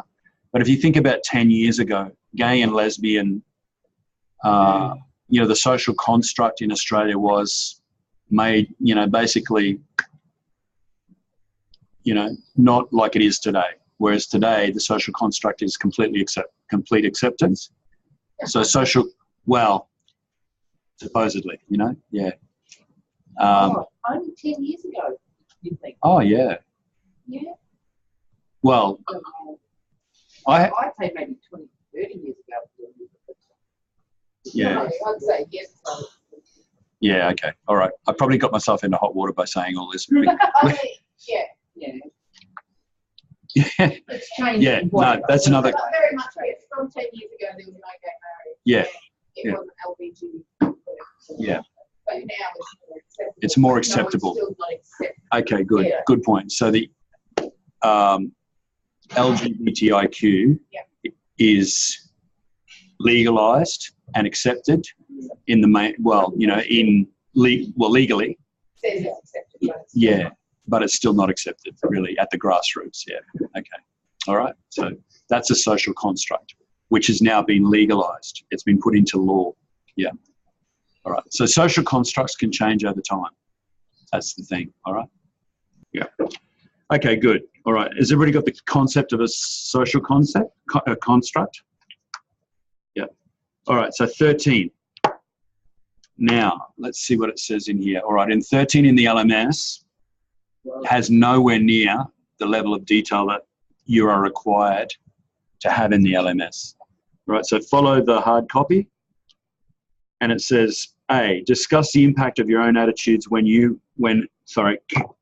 discuss the impact your own attitudes can have when working with people affected by AOD.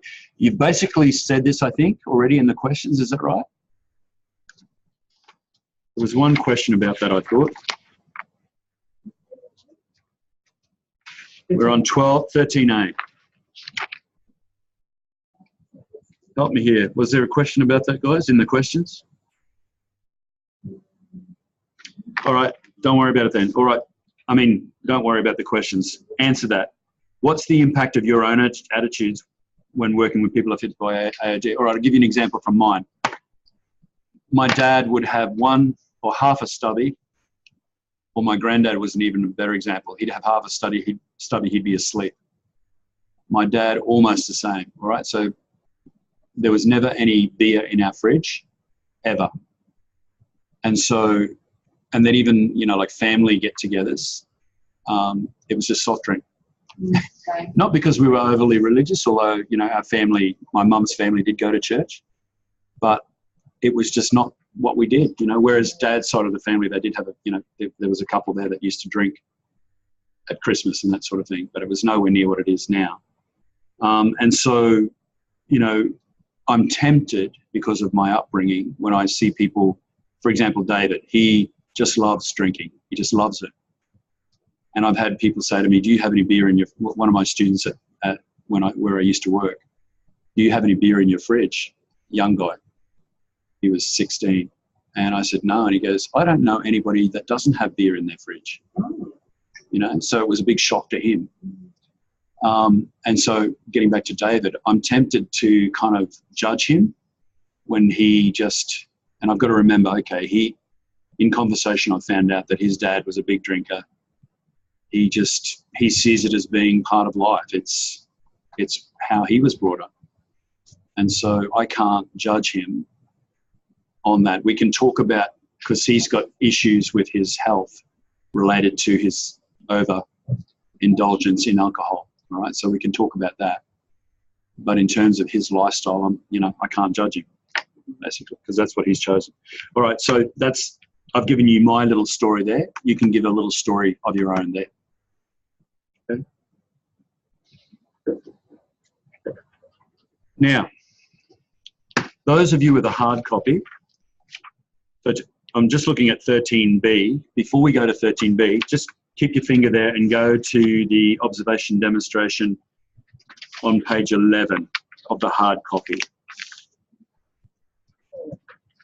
And you can see in the middle, almost the middle of the page, it says, my own personal value statement when working with people who have alcohol or other drugs challenges. All right. Back last cohort, you guys can do this because you're doing it in hard copy, and Sarah. All right.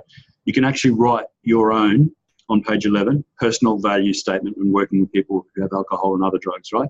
So I'm guessing that you're going to be saying, look, you know, I didn't come from a background like that, but I'm, you know, don't judge when I'm out with people, you know, for all the reasons that we've already talked about in the last 8 weeks. For those of you who are doing it on LMS, you don't have an opportunity to do it on that page, and the LMS doesn't let you do it in that task, in task 2. It says that you can upload something, but it doesn't give you that opportunity to do it. So we're going to do it back here. All right, so turn back to page 5. We're going to answer that question here. So 13B. So you guys who are doing hard copy, Yeah, we don't answer 13B. you could do it there, but maybe it might be better if you do it here because it's here. All right? Yeah. All right. So 13B, also answer here. The written question posed in the assessment task 2, observation demonstration hard copy. Thinking about all of this information, briefly develop your own personal value statement, which will underpin your interactions with people who have alcohol and or drugs issues. Into this statement, write in as much, what? And there's also what you thought about. That probably should say detail, I think. I think I'm missing a word there. In as much detail, sorry everybody, in as much detail of what you have already thought about. That still doesn't make sense. But anyway, in all areas so far, in other words, synthesizing everything that we've learned in the last 8 weeks and tonight, including your values and philosophies relating to this topic. So then you're going to do what it says in bold, my own personal value statement when working with people who have alcohol and other drugs challenges. That's the answer for B. And I've just noticed in the hard copy that I've got the answers for A is CCC and B is CC. I cross out the CCC and the CC, all right? I just didn't delete those. I'm really struggling with all of that. Just see the bold down the bottom? Yeah. Just do that. Yeah. Cool. Good. So write it there and on that other page. Well, yeah, yes and no. Yes. I'll probably write it here because it's more room. Yeah. I think because I've got it here and they can see that hard copy, put it there. Yeah. And then everybody's doing the same thing. Oh, that's right. Okay. All right. So don't worry about the observation. All right. How long does that statement have to be, Trevor? How about, you know, I was tempted to say a paragraph, probably a paragraph, so maybe 2 sentences.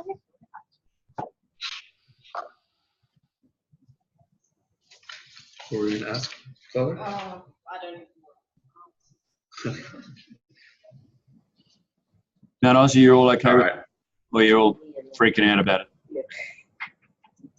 No, I think we're okay. But we're sure. Yeah, I don't even know what I'm Okay. asking. Yeah, no, we're good. There was a question, just for everybody's sake. There was a question from Joe here. She just said, what does all that mean, Trevor? What am I answering? It sort of made more sense when you read it from the observation demonstration, but it looks a bit jumbled there. At the very least, just go down to the bold part, which says my own personal value statement when working with people who have alcohol, and just answer that, all right? That's all you got to do. That's for part B. All right, let's go to 14. Explain the historic patterns of drug and alcohol use in Australia. That is already done, all right? That's in question 2 of the questions. Question 15, what are the current and emerging patterns of drug use and alcohol use? Page 25. Halfway down the page of 25. Oh, yeah. You've got current alcohol and drug use. All right, now give me a summary of that.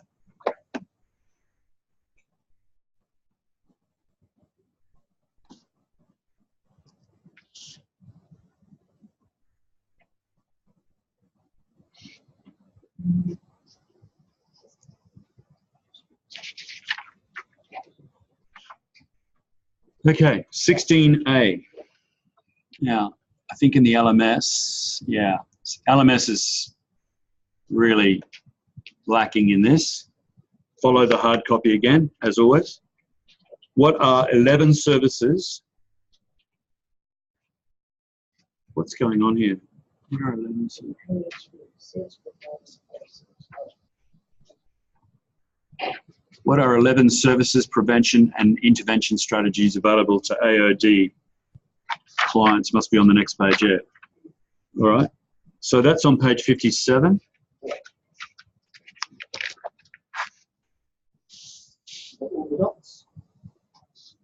Yeah, all the dot points there, please. That's 7 of them there. All right. That's part A.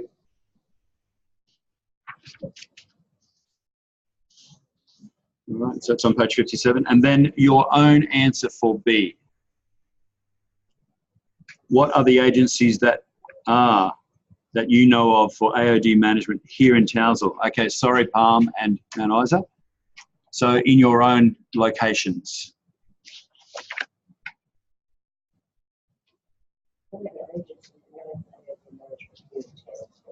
Okay, so we're going to write in there Palm Island if you're on Palm, and Townsville if, sorry, Townsville if you're in Townsville, and Mount Isa if you're in Mount Isa. Mackay if you're in Mackay. All clear? Cool. All right.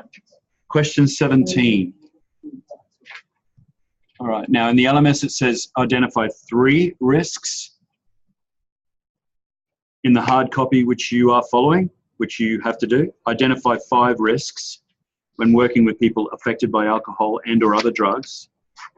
Using another set of dot points, identify mitigation strategies you would use for these risks. Mitigation means lessening the effect of. All right, so you're doing 5 dot points, and then you're doing another set of dot points for mitigation strategies on page 45 and 46.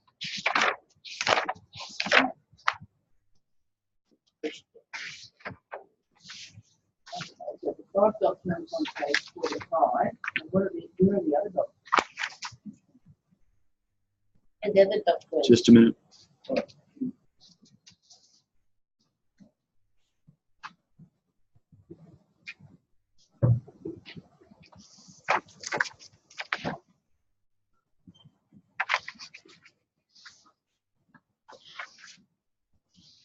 So just one moment, everybody. Give me a sec.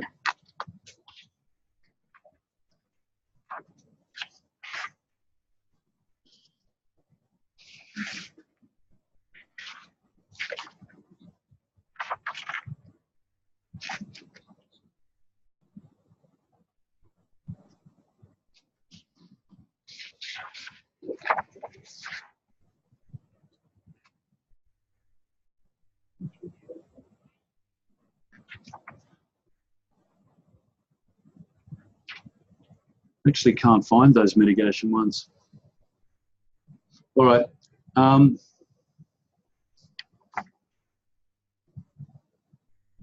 It's not in the first paragraph. Been working with clients that are dealing with it. No.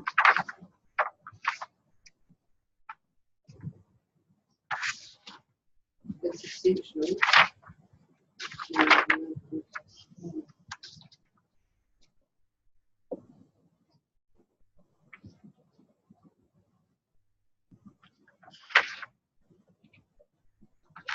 Is this weird? All right, just yeah, you could Google it. So Jill's just suggested Googling it. That's really quite weird, actually. I find that strange. Trevor? Yeah, Rosa. Am I reading this right? That, yeah. Those first 5 dot points, potential crisis situations. Yeah, go on.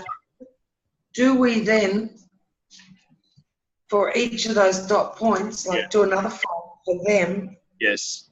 Identifies the mitigation strategies. Exactly, yeah. I just, as you were reading that, as you were saying that, I just read what the LMS has got. It says discuss mitigation strategies you would use for each. Yeah, so you're exactly right. It's, you're listing those 5. Yeah. And then in addition to that, you are saying what the mitigation strategy for that might be. You know, how could you lessen the effect of those 5 things? One at a time. So each of those points has a mitigation strategy. Exactly. Each of those points has a mitigation strategy. Is everybody clear what a mitigation strategy is? Lessening the effect of. How can you lessen the effect of, for example, a potential crisis situation, violent behaviour, aggressive behaviour, threats and threatening behaviour? Give them an injection. Pardon? Give them an injection? Yeah. Yeah. Yep.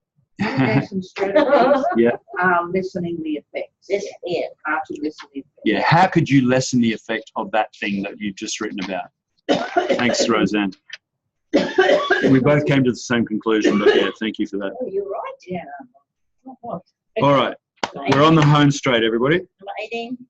Number 18, discuss the following drug fundamentals. All right, let's go to page 12 in your learner resource.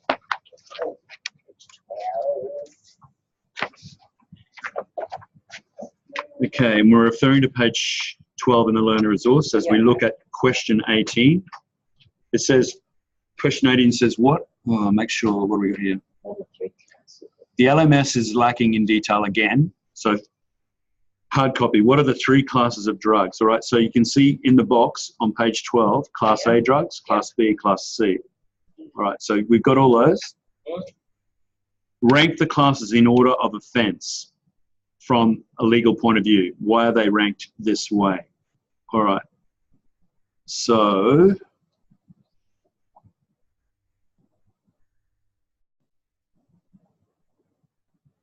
Class A, the most lethal, and the most legally. Tranquilizers and. Tranquilizers are the least. Steroids. Yeah. Yeah. All right. They've still got some bad effects, but the Class A ones have got the worst effects of those. All right. So what are the 3 classes? You've got them there. Rank them in order of offence, and they already are ranked. Yeah. All right. So, but you could say after Class A, you could say these have the highest potency, and therefore the highest legal ramification for.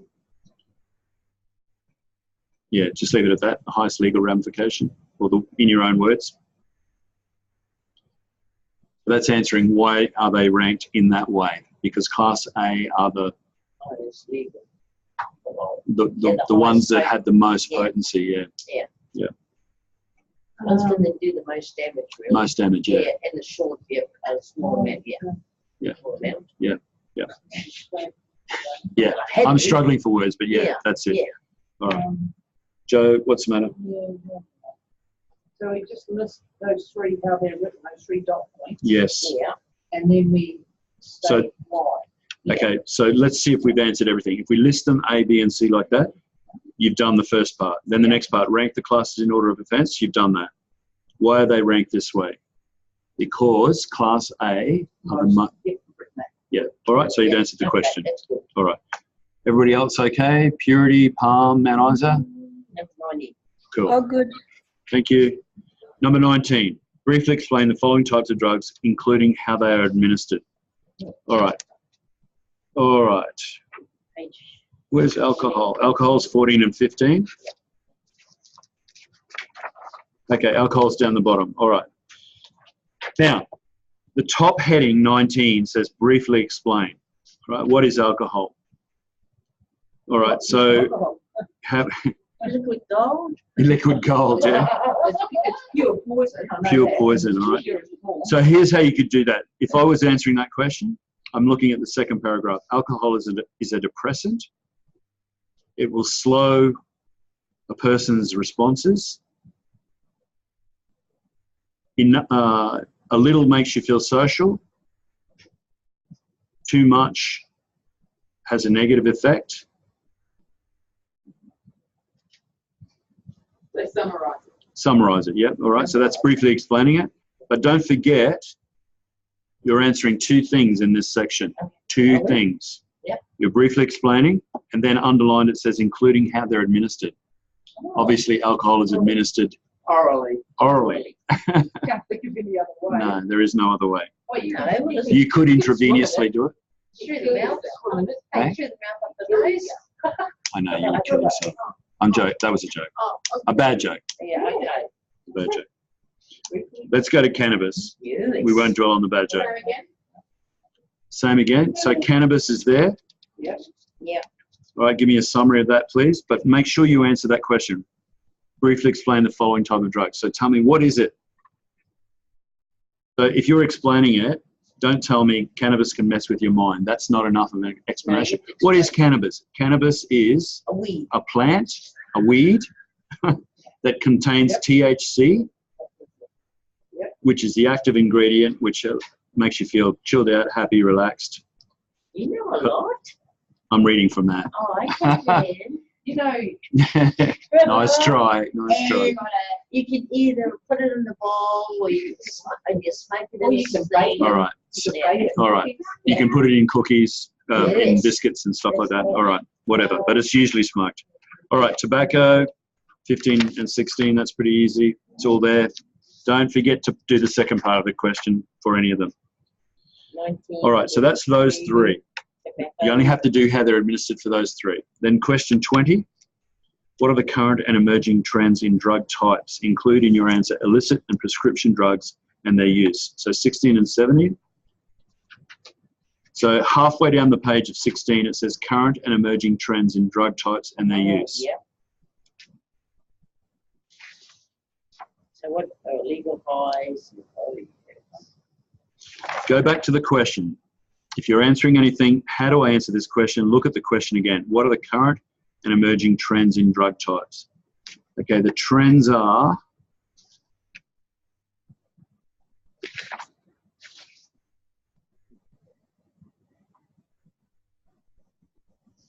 well, I don't actually see the answer to that straight away. All right, but we've actually answered it verbally way back in this class. We said that drug taking is becoming much more acceptable over the last, say, 30 years. Yeah.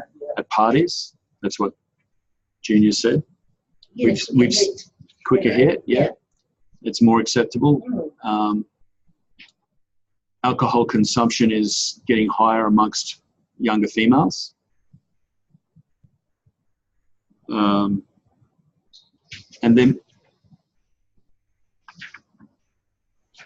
it says drug types. All right. Current and emerging trends in drug types. What would you say about that, drug types? So a change from alcohol mostly to getting more serious? Yeah. Trevor? Yeah, Alan. So currently in Palm, that it's more cannabis, ice, and prescription drugs. Yeah, rather than that you hear about more on the island. Yeah. So more than alcohol. these days. More than alcohol. Yeah, because it's a dry community, so alcohol is not allowed.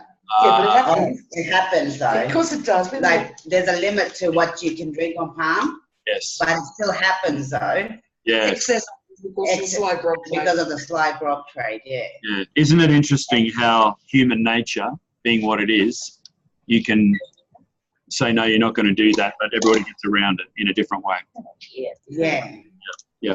And that's just human nature. Yeah.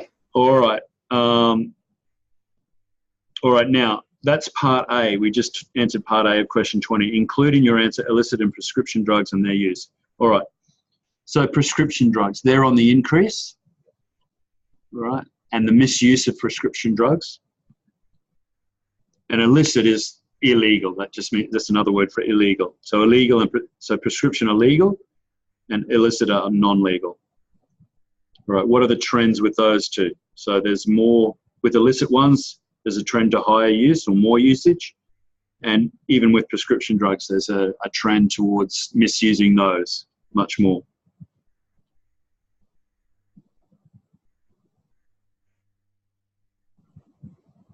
You find a lot of your clients that are on prescription pills think it's okay because it's prescribed. Think it's okay to prescribe? No, take prescription drugs. They don't put it in the same basket as being addicted to. Well, most of them need to take medication. The guys that we work with. Yeah, I know that. But like what I mean is like prescription as in, say, diazepam, as opposed to a drug that reduces schizophrenia, which isn't worth anything and it doesn't give you like great feelings. It just you know what I'm saying? Yeah. Like with the diazepam or the questions about diazepam. yeah, and the painkiller ones, because they're prescribed, they think that's okay. Okay, so the question that Joe's asking is, amongst the people that we work with, is taking prescription medication seen to be okay? I guess the implication there is that they're already on antipsychotic and other medication, and therefore you're saying, does that make them feel? No, sorry. What I find is what somebody that I know, because his diazepam is prescribed, he thinks that's okay. Okay. Even though it's still an addictive drug. All right. So the point that Joe was making is that because diazepam is a prescription drug, he thinks that's okay because of the prescription, even though it's an addictive medication. Yeah. You know, because the doctor says it's okay, it's okay. Yeah. You know, We'll take that as, we'll do like Q&A, we'll take that as a statement or as a comment. Yeah. All right. Okay. 21. Explain the signs and symptoms of use and withdrawal, including the effects that they might have on health, cognitive, social, emotional development, and on others. Right, page 18. All right, there's a whole bunch of stuff in there. And they're all dot points.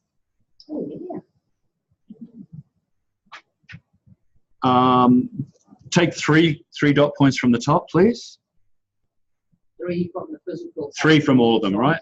So come up with 9 dot points altogether, all right? But put the headings in there, please.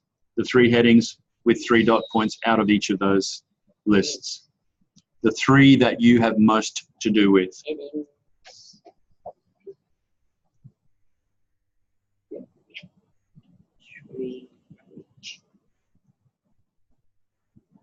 Okay. Now, have a look at that question again. Explain the signs and symptoms of use and withdrawal, including the effects they might have on health. It actually doesn't do that, does it, in the answer? That page 18 doesn't answer it. Yes, seizures. Changes in appetite. You think it does? Yes, some of it does. Shakes, tremors, incoherence, slurred speech. Yeah. If you pick the right ones. If you pick the right ones. That's a health issue. Yeah. Because I know that the tremors and all that, like they start to get the tremors and that the side effect, they don't change it. Yeah. Deterioration of personal grooming and physical appearance. But is that, so the question is explain the signs and symptoms, including the effects they might have on, okay. Yeah, well, some of that, that's the effect it has on your brain because All right. of health. So pick ones that have an effect. All right. Seizures without a history of epilepsy, you know, you could pick the right ones. Yeah, all right. Pick the ones that answer that question. Yes, okay, good boy. Okay, all right. Let's go 22. Did I get a pat on the head, did I? Yes. Did you hear about the man that, the little boy that went up around the back of a cow? Got a nice little pat on the head. Boot. Oh, God. Sorry, a bit of light-hearted. 22. Sorry. The country. Yeah. Oh, you mean a warm pat? Sorry, a warm pat on the head. Yeah, that's it. Nice and sloppy. Yeah. All right. It was a bad dad joke, but anyway, Yeah, no, it's not too bad. 22. 22. Well, let's finish up. It goes from 21 to 22. Okay, 22.1. 22. Oh, sorry. Before that, down the bottom of page 6 in the assessment, discuss the following patterns of drug use. Oh, Right. So these are patterns, These are right? patterns. So we'd go to page 19 in the learner resource. Okay, experimental. So we're discussing them. All right. So again, just give me a one sentence summary of experimental. That's a sneaky little question, that is. Yep. And then we're going down to recreational, social, another one. Yep. Situational. Yep. Dependence. Dependence. Oh, once you get hooked Wait a on minute. them. Yeah. Question 20. Oh, sorry. Dependence is on page 41. Oh.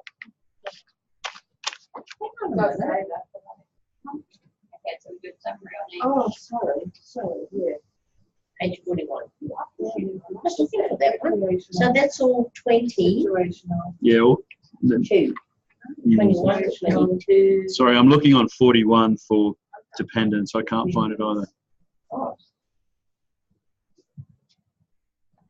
So sentence summary. You have to buy that, Omar. No, it's not Omar. Oh, no, it's not, because he has to get the information put on there, so gives them the information. Sorry, everybody. That's been a bit strange tonight. Hey, where is it? It's not in there. We worked that out half an hour ago. Oh, come on. No. Have there been any more questions? Just a minute. I'm just trying to paint screws. Yeah, I must say, you're a lot more relaxed tonight, mate. I think this you not from the other drivers. Oh, yeah. What do you reckon? Yeah. Yes, that's right, Joe. Good. With that dependence one, I can't see it on page 41, but something like, in your own words, drug dependence grows as individuals continue to use drugs.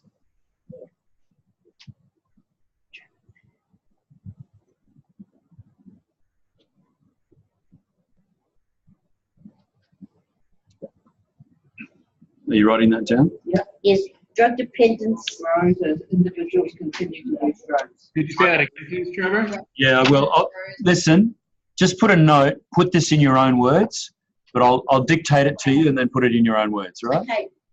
Here it is. Drug dependence grows as individuals continue to use drugs.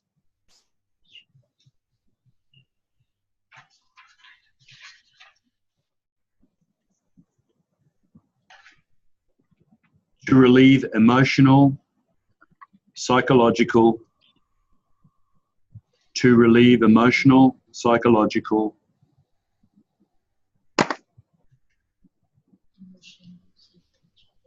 or physical suffering.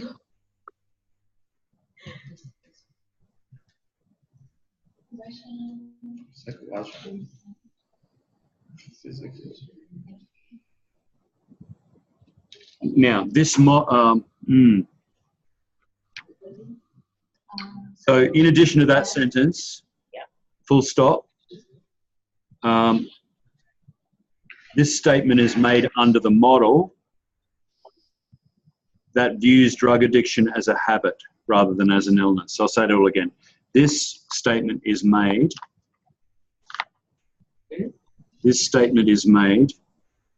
under the model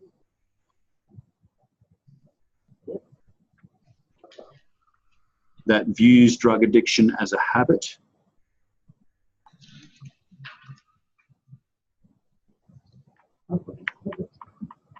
Not a hobbit, not a habit. Rather than as an illness. Now, please don't, because we've been talking about it tonight, don't regurgitate that word for word back to me. Has everybody heard that? Put it in your own words, all right? That might be difficult to do. Just play around with the wording. As anybody knows who writes in bachelor degrees and stuff like that, you can get away with just about everything. Just reword it, say the same thing, reword it. Just change the sentence around. All right, we're nearly there. Now, number 24, what common drug interactions and effects can prescribed drugs have when used with other drugs? Okay, now, go back to page 19. Trevor, sorry, Trevor. You're right, Alan. Have we missed question 23? We have. I'm sorry. That's on page 19 as well. All right, let's go to that.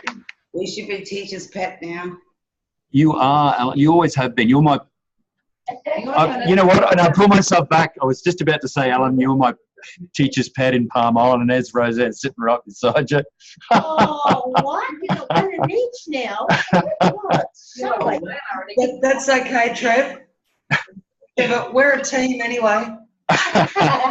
No, Roseanne, I quickly pull myself back because you're both my pets. How's that? Have I pulled myself out of the hole or not? No. I'm gone. Yeah, can't extract out of that one. It's a deep pit. All right. So 23, everybody. Poly drug use. Yep. Page 19. Summarize that one. It's on page 19. So it's basically combining drugs. All right. But within that question 23 and 24 are both answered in that paragraph, all right? So you need, hang on, just let me explain. Go down to 24. It says, what common drug interactions and effects can prescribed drugs have when used with other drugs? All right, that answer needs to go in 24.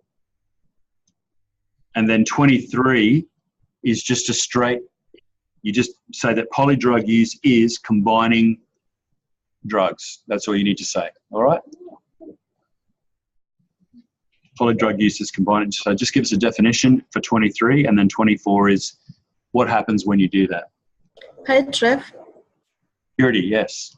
Could you please show me that on the LMS? Sure. That is... That's question 24, Purity, and 23. So 23 is what is polydrug use? It is combining a bunch of drugs. Yeah. And 24 is basically, you can summarize down the bottom of page 19. Okay, thank you. No worries, Purity. Sorry? Yeah. Okay, point being made. Now, Man Isaac, can you mute yourselves for a second, please? Unless you got a question. No, we're good. Okay, Tar, just mute us, please. Mute yourself. Thanks. The point made here by Jill was that if you combine antibiotics with alcohol, it can be polydrug use as well, because antibiotics are a form of drug. In the states, they drink alcohol. Yeah. And so what about if you smoke marijuana with tobacco? Would that be polydrug use? Not necessarily. No, just but, gives you a bit of hit. yeah. Yeah. So the question. I just remember for that from the old days. But so two kinds of drugs that both have their own powerful effect put together at the same time, you know, can be very powerful.